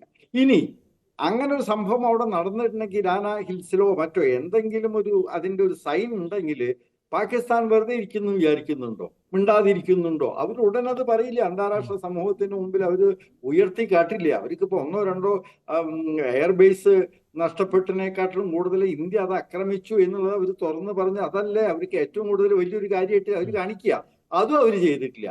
പിന്നെ നമ്മളിപ്പോൾ ഡിസ്കസ് ചെയ്യുന്നത്, ഞാൻ വേറൊരു തിയറിയിലേക്കാണ് എൻ്റെ മനസ്സ് പോകുന്നത്. അതെന്താന്ന് വെച്ച് കഴിഞ്ഞാല്, നമ്മുടെ നിരന്തരമായ 2-3 ദിവസത്തെ അറ്റാക്കില് അവരുടെ ഭീകര ഒളിത്താവളങ്ങളൊക്കെ നശിച്ചു. പല 8-9 എയർ ബേസുകൾ നമ്മൾ നശിപ്പിച്ചു. അവർക്ക് വളരെ എക്സ്റ്റൻസീവ് ആയിട്ടുള്ള ഡാമേജ് അവർക്ക് ഉണ്ടായിട്ടുണ്ട്. അങ്ങനെ വരുമ്പോൾ ഇനി ഒരു പക്ഷേ അവർക്ക് നിക്കക്കള്ളിയില്ല. ഇനി ഇന്ത്യയുടെ ഈ അറ്റാക്ക് പ്രതിരോധിക്കാനുള്ള ശക്തി അല്ലെങ്കിൽ സ്വയം അത് കുറഞ്ഞു തുടങ്ങി, അല്ലെങ്കിൽ അവരുടെ മനോബലം കുറഞ്ഞു തുടങ്ങി എന്ന് അവർക്കൊരു തോന്നൽ വന്നപ്പോൾ ഒരു പക്ഷേ ഇനി അവരുടെ അവസാനത്തെ ബ്രഹ്മാസ്ത്രം അവരുടെ കയ്യിലുള്ള ന്യൂക്ലിയർ വെപ്പണാണ്. അതാണ് ഇനി അവരുടെ കയ്യിലുള്ളത്. ഇനി അതല്ലാതെ മറ്റൊന്നുകൊണ്ട് അവർക്ക് സാധിക്കില്ല എന്ന് മനസ്സിലായപ്പോൾ, ഇന്ത്യയുടെ ശക്തി അവർക്ക് മനസ്സിലായപ്പോൾ ഒരു പക്ഷേ ഈ ന്യൂക്ലിയർ എനിക്ക് മനസ്സിലാവുന്ന ഒരു തിയറി ഉണ്ട് എന്നുള്ളതാണ്. അത് ആരെങ്കിലും അത് അറിയിച്ചിട്ട് വേണം അത് ചെയ്യാൻ എന്നുള്ളതാണ്. അപ്പോൾ ഇനി അവരുടെ കയ്യിലുള്ള ലാസ്റ്റ് റിസോർട്ട് എന്നുള്ള നിലയ്ക്ക് അവർ ആ ന്യൂക്ലിയർ വെപ്പണം കൈവയ്ക്കുന്നതിന് മുമ്പേ അവരുടെ ഏറ്റവും വലിയൊരു ഹോപ്പ്, അതായത് സീസ് ഫയറിന് വേണ്ടിയിട്ടും ഒക്കെ കാര്യങ്ങൾ, പിന്നല്ലേ അമേരിക്ക, ട്രംപാണല്ലോ ഇപ്പോൾ ലോകരാഷ്ട്രങ്ങളുടെ മുമ്പ് ഞാനാണ് ചെയ്യുന്നത്, 2 യുദ്ധങ്ങൾ ഞാൻ ഇപ്പം നിർത്തുന്നു പറഞ്ഞു, ഒന്നും നടന്നിട്ടില്ല. അത് മറ്റൊരു കാര്യം. ഒരു പക്ഷേ അത് അമേരിക്കയോട് അവരുടെ ആശങ്ക, ഞങ്ങൾക്കത് ഒരു പക്ഷേ ആ അണുബോംബ് ഞങ്ങൾക്ക് ഉപയോഗിക്കേണ്ടി വരും, ഞങ്ങൾക്ക് പിടിച്ചു നിർത്താൻ എന്നുള്ള അവരുടെ എന്തെങ്കിലും ഒരു ആശങ്ക അവരൊരു പക്ഷെ അറിയിച്ചിരിക്കാം. ഈ അറിയിച്ചിരിക്കുന്ന ഘട്ടത്തിലായിരിക്കും അമേരിക്ക ഇടപെട്ടിട്ട് ഒരു സീസ് ഫയറിന് മുന്നോട്ട് വന്നിട്ടുള്ളത് എന്നാണ് എൻ്റെ ഒരു തിയറി. അങ്ങനെയാണെങ്കിൽ മാത്രം പോകണ്ട. അപ്പൊ ഒരു പക്ഷേ നമ്മൾ ആരും അറ്റാക്ക് ചെയ്തിട്ടുണ്ടാവില്ല. ഇന്ത്യ തീർച്ചയായിട്ടും അറ്റാക്ക് ചെയ്തിട്ടില്ല. അവരും അത് സമ്മതിക്കുന്നില്ല. അങ്ങനെ വരുമ്പോൾ അവസാനം അവരുടെ മനസ്സിൽ തോന്നിയ ഒരു കാര്യമായിരിക്കാം, ഇനി ഞങ്ങൾക്ക് വേറെ ഒന്നുമില്ല, ഞങ്ങൾക്ക് അവരെന്നെ പറയുന്നുണ്ടല്ലോ. അവിടുത്തെ ഡെപ്യൂട്ടി പ്രൈം മിനിസ്റ്റർ ഒരിക്കൽ പറയുന്നുണ്ട്, ഞങ്ങളുടെ കയ്യിൽ 10-30 എണ്ണമുണ്ട്, 130 എണ്ണം മറ്റോ, അത് വെറുതെ വെച്ചിരിക്കുകയല്ല, ഇന്ത്യക്ക് വേണ്ടിയിട്ടുള്ളതാണെന്നൊക്കെ വലിയ കൊട്ടിഘോഷിപ്പിച്ചിട്ടുണ്ട്.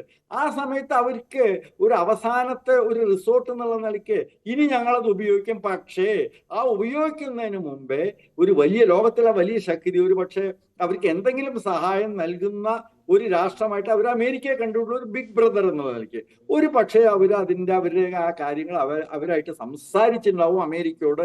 ഇനി ഞങ്ങൾക്ക് വേറൊരു മാർഗമില്ല, ഞങ്ങൾക്ക് ഇത് ചെയ്യാൻ കഴിയുള്ളൂ എന്ന് പറഞ്ഞ ആ നിമിഷത്തിലായിരിക്കണം അമേരിക്ക ഇതിലേക്ക് ട്രംപ് കടന്നു വന്നത്. എന്നിട്ട് ഉടനെ അത് പറ്റില്ല, അത് കാരണം അത് സാധാരണ ഒരു ലോകരാഷ്ട്രം അത് സമ്മതിക്കില്ല. കാരണം ഒരു അണ്വായുധം പ്രയോഗിക്കുക എന്നുള്ളത് ആ ഒരു മൂമെന്റിൽ ആയിരിക്കണം അമേരിക്കയുടെ രംഗപ്രവേശനം. ആയിരിക്കണം ഉടനെ തന്നെ പാകിസ്ഥാനോട് പറഞ്ഞിരിക്കുന്നത്, ഇന്ത്യയോടും പറഞ്ഞിരിക്കുന്നത് ഒരു ഇമ്മീഡിയറ്റ് സീസ് ഫയർ ഇസ് ദ ഓൺലി, അതിന്റെ ഒരു അവസാനത്തെ ഒരു പോംവഴി അത് മാത്രമേ ഉണ്ടാവുള്ളൂ എന്ന് പറഞ്ഞിരിക്കാം. ഞാൻ അങ്ങനെയാണ് കണക്കാക്കുന്നത്. പക്ഷെ അവിടെ പാക് DGMO ഇന്ത്യൻ DGMOയെ വിളിക്കുന്നു, അങ്ങനെയുള്ള ഒരു ഉഭയകക്ഷി ചർച്ചയിലൂടെ, അതായത് പാകിസ്ഥാൻ ഇന്ത്യയെ സമീപിക്കുന്നു, വെടിനിർത്തലിന് സമ്മതിക്കുന്നു, ഇന്ത്യ വ്യവസ്ഥകൾ മുന്നോട്ട് വയ്ക്കുന്നു, അത് അംഗീകരിക്കപ്പെടുന്നു, അങ്ങനെ വെടിനിർത്തൽ സമ്മതിക്കുന്നു. അങ്ങനെയാണല്ലോ, അവിടെ ഒരു 3ാം കക്ഷിയുടെ ഇടപെടലില്ല.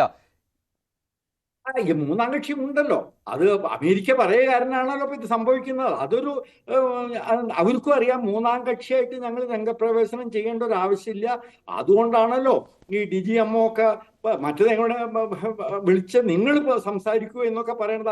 അത് നന്നായിട്ട് അവർക്ക് അറിയാം, ഇന്ത്യ അതിന് സമ്മതിക്കില്ല എന്ന് വളരെ കൃത്യമായിട്ട് ആദ്യം തന്നെ അറിയാം. അതുകൊണ്ട് തന്നെയാണ് അവർ DGMOനെ കൊണ്ട് വിളിപ്പിച്ച് ഇന്ത്യ അത് ചെയ്തത്. അതൊരു ടാക്ടിക്സ് ആണ്. അത് മറ്റൊരു കാര്യം. ഇപ്പൊ നമ്മൾ കാണുന്നില്ലേ, റഷ്യ യുക്രൈൻ വാറില് ട്രംപും സെലൻസ്കിയും നേരിട്ടിട്ട് മുഖാമുഖം ഇരുന്നിട്ടല്ലേ സംസാരിക്കുന്നത്. ഇവിടെ അത് സാധിക്കില്ല എന്ന് അമേരിക്കയ്ക്ക് നന്നായിട്ട് അറിയാം. ഇത്രയും കാലം, അതായത് 71 സിംല കരാറിന് ശേഷം ഇതാണ് സംഭവിച്ചിട്ടുള്ളത്. അമേരിക്ക അതിന്റെ കാര്യങ്ങൾ അറിയാം. അതുകൊണ്ട് തന്നെയാണ് അവർ ഇങ്ങനെ പറയുന്നത്. പാകിസ്ഥാന്റെ DGMOനോട് അവർ പറഞ്ഞു നിങ്ങൾ വിളിക്കൂ. അപ്പൊ ഇന്ത്യ അത് വിളിച്ചപ്പോൾ നമ്മളത് കേട്ടു. അതാണ്. അപ്പോഴും ഈ സീസ്ഫയറിന്റെ കാര്യത്തില് അത് പറയാണ് നമ്മളൊന്ന് മറ്റൊരു രാജ്യം ഇടപെട്ടിട്ടില്ല എന്ന്. തീർച്ചയായിട്ടും അമേരിക്ക ഇടപെട്ടണമെന്ന് യാതൊരു സംശയവുമില്ല. യാതൊരു സംശയവുമില്ല. അതുകൊണ്ടാണ് DGMOനെ കൊണ്ട് വിളിപ്പിച്ച് പിന്നെ അവർക്ക് പറയാവുന്നത് ഇന്ത്യയും പാകിസ്ഥാനും തമ്മിലുള്ള മിലിറ്ററി ഹൈ അതോറിറ്റീസ് തമ്മിലുള്ള സംഭാഷണത്തിന്റെ ഫലമായിട്ടാണ് സീസ്ഫയർ ഉണ്ടായത് എന്നതൊക്കെ പറയുന്നു. തീർച്ചയായിട്ടും ഇപ്പോഴും ട്രംപ് അവിടെ പെരുമ്പറ മുഴക്കുന്നതാണ്.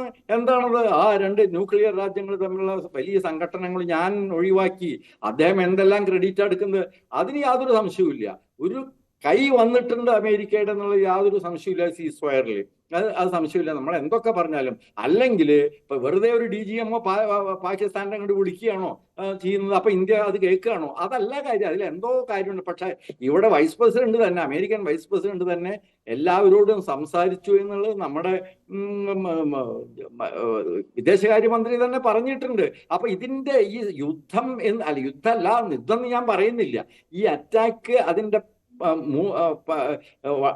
ഹൈറ്റിലെത്തുന്നതിന് മുമ്പേ ചില അണിയറ പ്രവർത്തനങ്ങൾ അവിടെ നടക്കുന്നുണ്ട് എന്നുള്ള കാര്യം യാതൊരു സംശയവുമില്ല.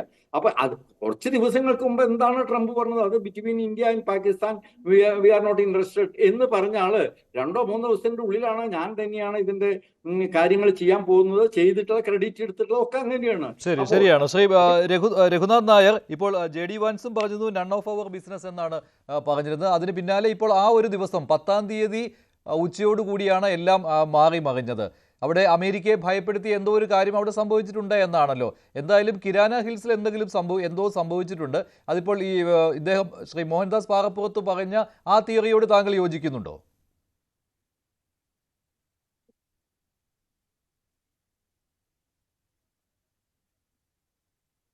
സോറി, ഞാൻ അൺമ്യൂട്ട് ചെയ്യാൻ വിട്ടു. കേൾക്കാം. അദ്ദേഹം പറഞ്ഞതിനകത്ത് കിരാന ഹിൽസിൽ റേഡിയേഷൻ ഉണ്ടായിട്ടുണ്ടെന്നുള്ള ഒരു വിഷയം അദ്ദേഹം ടച്ച് ചെയ്തിട്ടില്ല. കാരണം ഇന്ത്യ അറ്റാക്ക് ചെയ്തിട്ടില്ല. അപ്പൊ ഇങ്ങനെ പാകിസ്ഥാൻ അറ്റാക്ക് ചെയ്യുമെന്ന് പറഞ്ഞപ്പോൾ ട്രംപ് ഇടപെട്ടു എന്നാണ് പറയുന്നത്. ആ ഒരു തിയറിയോട് ഞാൻ യോജിക്കുന്നില്ല. കാരണം എന്തായാലും അവിടെ എക്സ്പ്ലോഷൻ നടന്നിട്ടുണ്ട്, ന്യൂക്ലിയർ റേഡിയേഷൻ അവിടെ ഉണ്ട്, വികിരണം നടന്നിട്ടുണ്ട്. അപ്പൊ അതിന്റെ മറ്റൊരു പോസിബിലിറ്റി ഞാൻ കാണുന്നതെന്ന് പറഞ്ഞു കഴിഞ്ഞാൽ, ഇനിയിപ്പം ഇതെല്ലാം നമ്മുടെ ഇപ്പം ശ്രീത് പണിക്കർ പറഞ്ഞതുപോലെ ഇതെല്ലാം നമ്മുടെ ഊഹാപോഹങ്ങളാണ്. അപ്പോൾ മറ്റൊരു പോസിബിലിറ്റി ഞാൻ കാണുന്നതെന്ന് പറഞ്ഞു കഴിഞ്ഞാൽ, ഇന്ത്യയിൽ നിന്ന് അത്രയും കൃത്യതയോടുകൂടി അവരുടെ എയർപോർട്ടും എല്ലാം അറ്റാക്ക് ചെയ്ത് ഈ 11 സ്റ്റേഷൻസും അറ്റാക്ക് ചെയ്തു. അറ്റാക്ക് ചെയ്യുന്ന സമയത്ത് മുകളിൽ നിന്നും അറ്റാക്ക് വരുമ്പോൾ, അത് ഡ്രോണുകളായാലും വേണ്ടില്ല, മിസൈലുകളായാലും വേണ്ടില്ല, മുകളിൽ നിന്ന് അറ്റാക്ക് വരുമ്പോൾ താഴെ ഇരിക്കുന്നവർ ഒരു പാനിക് സിറ്റുവേഷനിലാവും. വളരെ സിമ്പിളായിട്ട് ഞാൻ പറയാം, നമ്മളൊരു തെങ്ങിന്റെ ചോട്ടിൽ നിൽക്കുമ്പോൾ പെട്ടെന്ന് ഒരു ഓലയോ അല്ലെങ്കിൽ ഒരു തേങ്ങ വീഴുന്ന ശബ്ദം കേട്ടാൽ നമുക്കുണ്ടാകാവുന്ന ഒരു പാനിക്നെസ് ഉണ്ട്. അതിന്റെയൊക്കെ 10 മടങ്ങായിരിക്കും ഈ ഒരു പാനിക് സിറ്റുവേഷൻ. ഈ പാനിക് സിറ്റുവേഷനിൽ കാടടച്ച് വെടിവെക്കുന്ന പോലെ ആയിരിക്കും ഇവരുടെ ഈ കൗണ്ടർ അറ്റാക്കിംഗ് മെഷേഴ്സ്, അതായത് എയർ ഡിഫൻസ് സിസ്റ്റംസ് ഇവർ ഓപ്പറേറ്റ് ചെയ്യുന്നത്. അങ്ങനെ ഒരു പോസിബിലിറ്റി ഉണ്ട്. കാരണം ഇന്ത്യയിലെന്ന് പറഞ്ഞു കഴിഞ്ഞാൽ ഒരുപാട് അങ്ങേറ്റം ആക്യുറേറ്റ് ആയിട്ടുള്ള എയർ ഡിഫൻസ് സിസ്റ്റം ഉള്ളത് കൊണ്ട് കുറച്ചും കൂടെ കോൺഫിഡൻസ് ഇന്ത്യക്കാർക്ക് ഉണ്ടാവും. പക്ഷെ അവരുടെ air defence system continuously fail ആകുന്നത് അവർ കണ്ടുകൊണ്ടിരിക്കുകയാണ്. അവരുടെ സൈനികർ ഒരുപാട് മരിക്കുന്ന അവർ കണ്ടുകൊണ്ടിരിക്കുകയാണ്. അപ്പൊ ഈ താഴെ ഇരിക്കുന്നതിന് എന്തായാലും സ്വന്തം ജീവനല്ലേ പോകുന്നത്. ആ പാനിക് സിറ്റുവേഷനിൽ ഇവര് അതിനെ അബ്രപ്റ്റായിട്ട് ഒരു കൺട്രോൾ ഇല്ലാതെ എയർ ഡിഫൻസ് സിസ്റ്റം ഓപ്പറേറ്റ് ചെയ്തിട്ടുണ്ടെങ്കിൽ ഈ എയർ ഡിഫൻസ് മിസൈലുകൾ പോയിട്ട് അവിടെ പതിച്ചതാകാനുള്ള സാധ്യതയുണ്ടല്ലോ അവരുടെ തന്നെ. അപ്പൊ അവർക്കത് അപ്പൊ അങ്ങനെ ഒരു ഇത് വരുമ്പോൾ സമയത്ത് അവിടെ ഒരു ഇൻസ്പെക്ഷൻ നടത്തി കഴിഞ്ഞാൽ ഇത് അവരുടെ തന്നെയാണെന്ന് മനസ്സിലാവുമല്ലോ. അതുകൊണ്ടാണ് ഉണ്ടായിരിക്കുന്നത്. അങ്ങനെ ഒരു വേഗ് പോസിബിലിറ്റി ഞാൻ പറയുന്നത്. മറ്റൊരു പോസിബിലിറ്റി പിന്നെ ഈ തേർഡ് പാർട്ടി ഇന്റർവെൻഷൻ എന്ന് പറയുമ്പോൾ അതിനകത്ത് എനിക്കൊരു പോയിന്റ് ഉള്ളതെന്ന് പറഞ്ഞാൽ, ഇപ്പം Russia-Ukraine വാർ നടക്കണം. നരേന്ദ്രമോദി യുക്രൈനിൽ പോയിട്ട് സെലൻസ്കിയെ കണ്ടു, കെട്ടിപ്പിടിച്ചു, കാര്യങ്ങൾ പറഞ്ഞു, യുദ്ധം ഒന്നും പരിഹാരമല്ല എന്ന് പറഞ്ഞു. അത് കഴിഞ്ഞിട്ട് പോയിട്ട് പുടിനെ കാണുന്നു. ആദ്യം പുടിനെ കണ്ടു, പിന്നെ സെലൻസ്കിയെ കണ്ടു. വടവരുണ്ട് രണ്ടുപേരെയും കണ്ടിട്ട് അവരോട് പറയുന്നു യുദ്ധം ഒന്നിനും പരിഹാരമല്ല, നമുക്ക് ചർച്ചയിലൂടെ പരിഹരിക്കണമെന്ന് പറഞ്ഞു.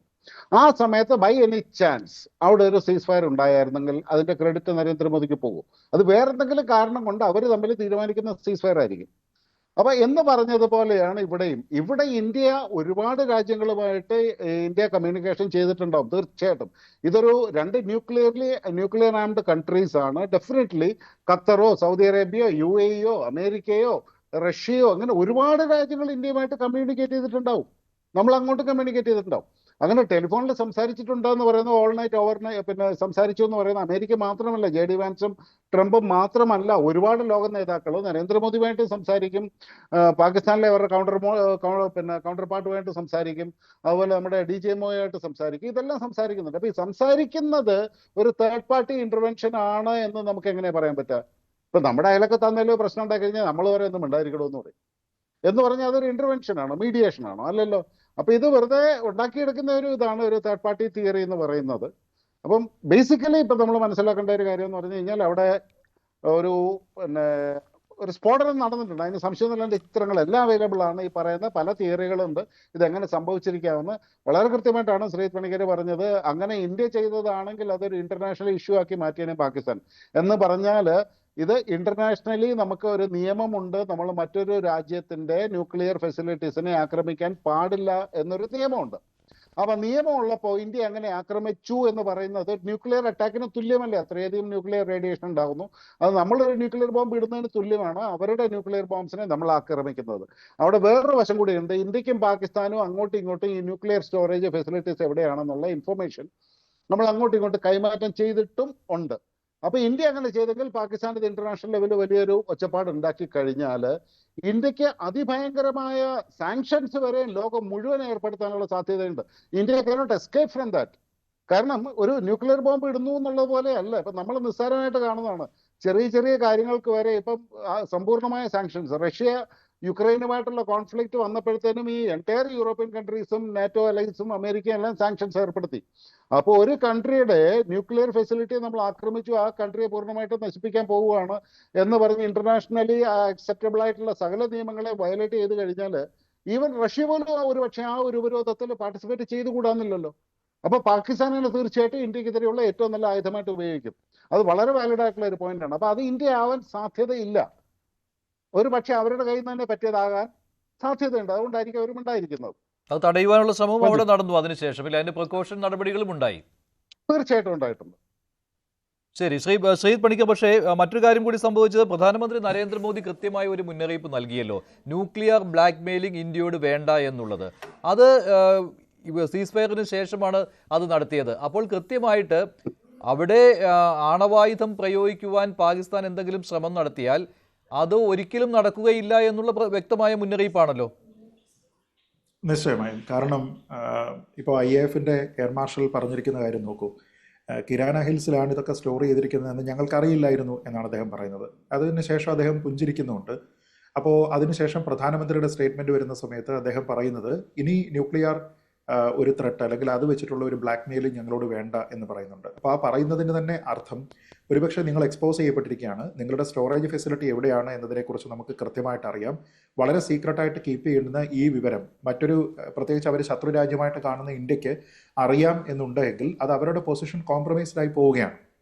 മറിച്ച് ഇന്ത്യയുടെ പൊസിഷനെ അത് ഒരു തരത്തിലും അഫക്റ്റ് ചെയ്യുന്നില്ല. നമുക്കൊരു അപ്പർ ഹാൻഡാണ് കിട്ടുക. നമ്മുടെ ഫെസിലിറ്റീസ് നമ്മൾ എവിടെയാണ് സ്റ്റോർ ചെയ്തിരിക്കുന്നത്, നമ്മളതിനെ എങ്ങനെയാണ് കൺട്രോൾ ചെയ്യുന്നത്, ഇതിൻ്റെ കമാൻഡ് ആൻഡ് കൺട്രോൾ സെൻറ്ററുകൾ ഉൾപ്പെടെയുള്ള നിരവധി കാര്യങ്ങൾ ഒരുപക്ഷെ നമുക്കതിനെക്കുറിച്ച് അറിയാം. അതുകൊണ്ട് പാകിസ്ഥാൻ അത് പ്രയോഗിക്കാനായിട്ട് ഇനി ശ്രമിക്കേണ്ടതില്ല എന്ന ഒരു വാണിംഗ് കൂടിയാകാം. കാരണം അതല്ല എങ്കിൽ അങ്ങനെ കോൺഫിഡൻ്റ് ആയിട്ട് ഒരു രാജ്യത്തിനോട് നിങ്ങളിങ്ങനെ ഒരു ന്യൂക്ലിയർ ഭീഷണി ഒന്നും മുഴക്കേണ്ടതില്ല എന്ന് മറ്റൊരു രാജ്യവും പറയേണ്ടതില്ല. നമ്മൾ എത്രത്തോളം ശക്തമായിട്ടുള്ള ഒരു ന്യൂക്ലിയർ പവർ ആണെങ്കിലും ന്യൂക്ലിയർ പവറായിട്ടുള്ള ഒരു രാജ്യം മറ്റൊരു ന്യൂക്ലിയർ പവറിനോട് ഒരിക്കലും ഈ രീതിയിലത്തേക്കുള്ള ഒരു സ്റ്റേറ്റ്മെന്റ് നടത്തേണ്ടതില്ല. പ്രത്യേകിച്ച് നമ്മൾ ആലോചിച്ച് നോക്കിയാൽ അത് പാകിസ്ഥാനിൽ തന്നെയുള്ള പല ഭരണാധികാരികളും ഈ ഒരു സംഘർഷം ഉണ്ടാകുന്ന ആദ്യ ദിനങ്ങളിൽ പറഞ്ഞിരുന്നത് ഞങ്ങൾ ആണവായുധം ഉപയോഗിക്കും വേണ്ടി വന്നാൽ എന്നാണ്. അപ്പോൾ അതൊരു ബ്ലാക്ക് മെയിൽ ആയിരുന്നു, അതൊരു ഭീഷണിയായിരുന്നു. അതായത് ഇന്ത്യയുടെ ഭാഗത്ത് നിന്ന് തിരിച്ച് മറുപടിയായിട്ട് വരുന്ന റിട്ടാലിയേഷൻ എന്ന് പറയുന്നത് അത്ര അഗ്രസീവ് ആകേണ്ടതില്ല എന്ന നിലയ്ക്കാണ്, നമ്മളെ ഒന്ന് കൺട്രോൾ ചെയ്യുന്നതിന് വേണ്ടിയിട്ടാണ് ഒരു പ്രീഎംപ്റ്റീവ് മെഷർ എന്ന രീതിയിലാണ് ഇവർ ഈ ഒരു ഭീഷണി ഉയർത്തിയത്. പക്ഷേ അങ്ങനെ ഒരു ഭീഷണി ഉയർത്തിയതിന് ശേഷവും നമ്മൾ അതിനെ ഗൗനിച്ചില്ല എന്നുള്ളതാണ് അദ്ദേഹം പറഞ്ഞിരിക്കുന്ന ആ സ്റ്റേറ്റ്മെന്റിന്റെ യഥാർത്ഥ പൊരുൾ. അതായത് അതിനുശേഷമാണെങ്കിലും നമുക്ക് ഇതേപോലെ 9 അവരുടെ തീവ്രവാദ കേന്ദ്രങ്ങളെ നിഷ്പ്രഭമാക്കാൻ കഴിഞ്ഞു. അവരുടെ 1 ഡസനോളം വരുന്ന എയർബേസുകളെ നമ്മൾ നിർവീര്യമാക്കി. അവരുടെ നമ്മൾ പ്ലാൻ ചെയ്തിരുന്ന എല്ലാ പ്രിസിഷൻ ടാർഗറ്റിംഗ് പോയിന്റുകളിലും നമ്മൾ ഹിറ്റ് ചെയ്തിരിക്കുന്നു. അതുകൊണ്ട് തന്നെ നിങ്ങൾ ഇതിന് മുമ്പുണ്ടായിരുന്നത് പോലെ ഒരു ന്യൂക്ലിയർ ഭീഷണി മുഴക്കിയാലും ഞങ്ങൾ ആരും അതിനെ കൂസുന്നില്ല. ഞങ്ങൾ വളരെ പ്രിസൈസ് ആയിട്ട് ടാർഗറ്റ് ചെയ്ത് എന്തിനെയാണോ അറ്റാക്ക് ചെയ്യേണ്ടത് അതിനെ ഞങ്ങൾ അറ്റാക്ക് ചെയ്യും. പക്ഷേ അത് എല്ലായ്പ്പോഴും പ്രൊപ്പോർഷനേറ്റ് മാത്രമായിരിക്കും എന്നാണ് പറഞ്ഞത്. പ്രൊപ്പോർഷനേറ്റ് ആണ് എന്നതിൻ്റെ ഏറ്റവും നല്ല ഉദാഹരണം തന്നെ നമ്മൾ അവിടുത്തെ ടെററിസ്റ്റ് സെന്ററുകളെ നിർവീര്യമാക്കുന്ന സമയത്ത് പാകിസ്ഥാൻ തിരിച്ചടിക്കുമ്പോൾ അവർക്ക് പ്രൊപ്പോർഷനേറ്റ് ആയിട്ട് അത് ചെയ്യാൻ കഴിയില്ല. കാരണം നമ്മുടെ നാട്ടിൽ ടെററിസ്റ്റ് ഹൈഡൌട്ടുകളില്ല, ടെററിസ്റ്റ് സെന്ററുകളില്ല, ഇൻഡോക്ട്രിനേഷൻ സെന്ററുകളില്ല, ക്യാമ്പുകളില്ല, അങ്ങനത്തെ ഒരു ഫെസിലിറ്റിയും ഇല്ല. അപ്പോൾ അവരെ സംബന്ധിച്ചിടത്തോളം 3 ടാർഗറ്റ് മാത്രമേ ഉള്ളൂ. 1 സിവിലിയൻ ടാർഗറ്റ്, 2 എക്കണോമിക് ടാർഗറ്റ്, 3 നമ്മുടെ ഫോഴ്സസിന്റെ ടാർഗറ്റ്. അവർ ചൂസ് ചെയ്തിരിക്കുന്നത് ഫോഴ്സസിനെ അറ്റാക്ക് ചെയ്യാനാണ്.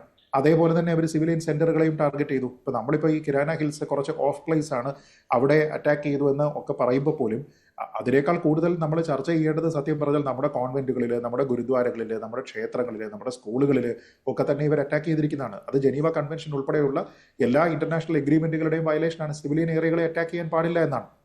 അപ്പോൾ അതും സിവിലിയൻ ഇൻഫ്രാസ്ട്രക്ചറും അവിടെയുള്ള സോളാർ പാനലുകൾ ഉൾപ്പെടെയുള്ള അവരുടെ സിവിലിയൻ ഇൻഫ്രാസ്ട്രക്ചറുകളും എല്ലാം നശിപ്പിക്കുന്ന ഒരു കാര്യം അവിടെ വരുന്ന സമയത്ത് തിരിച്ചു പ്രൊപ്പോർഷനേറ്റ് ആയിട്ട് ഇന്ത്യ ചെയ്തിരിക്കുന്ന എവിടെയാണ്?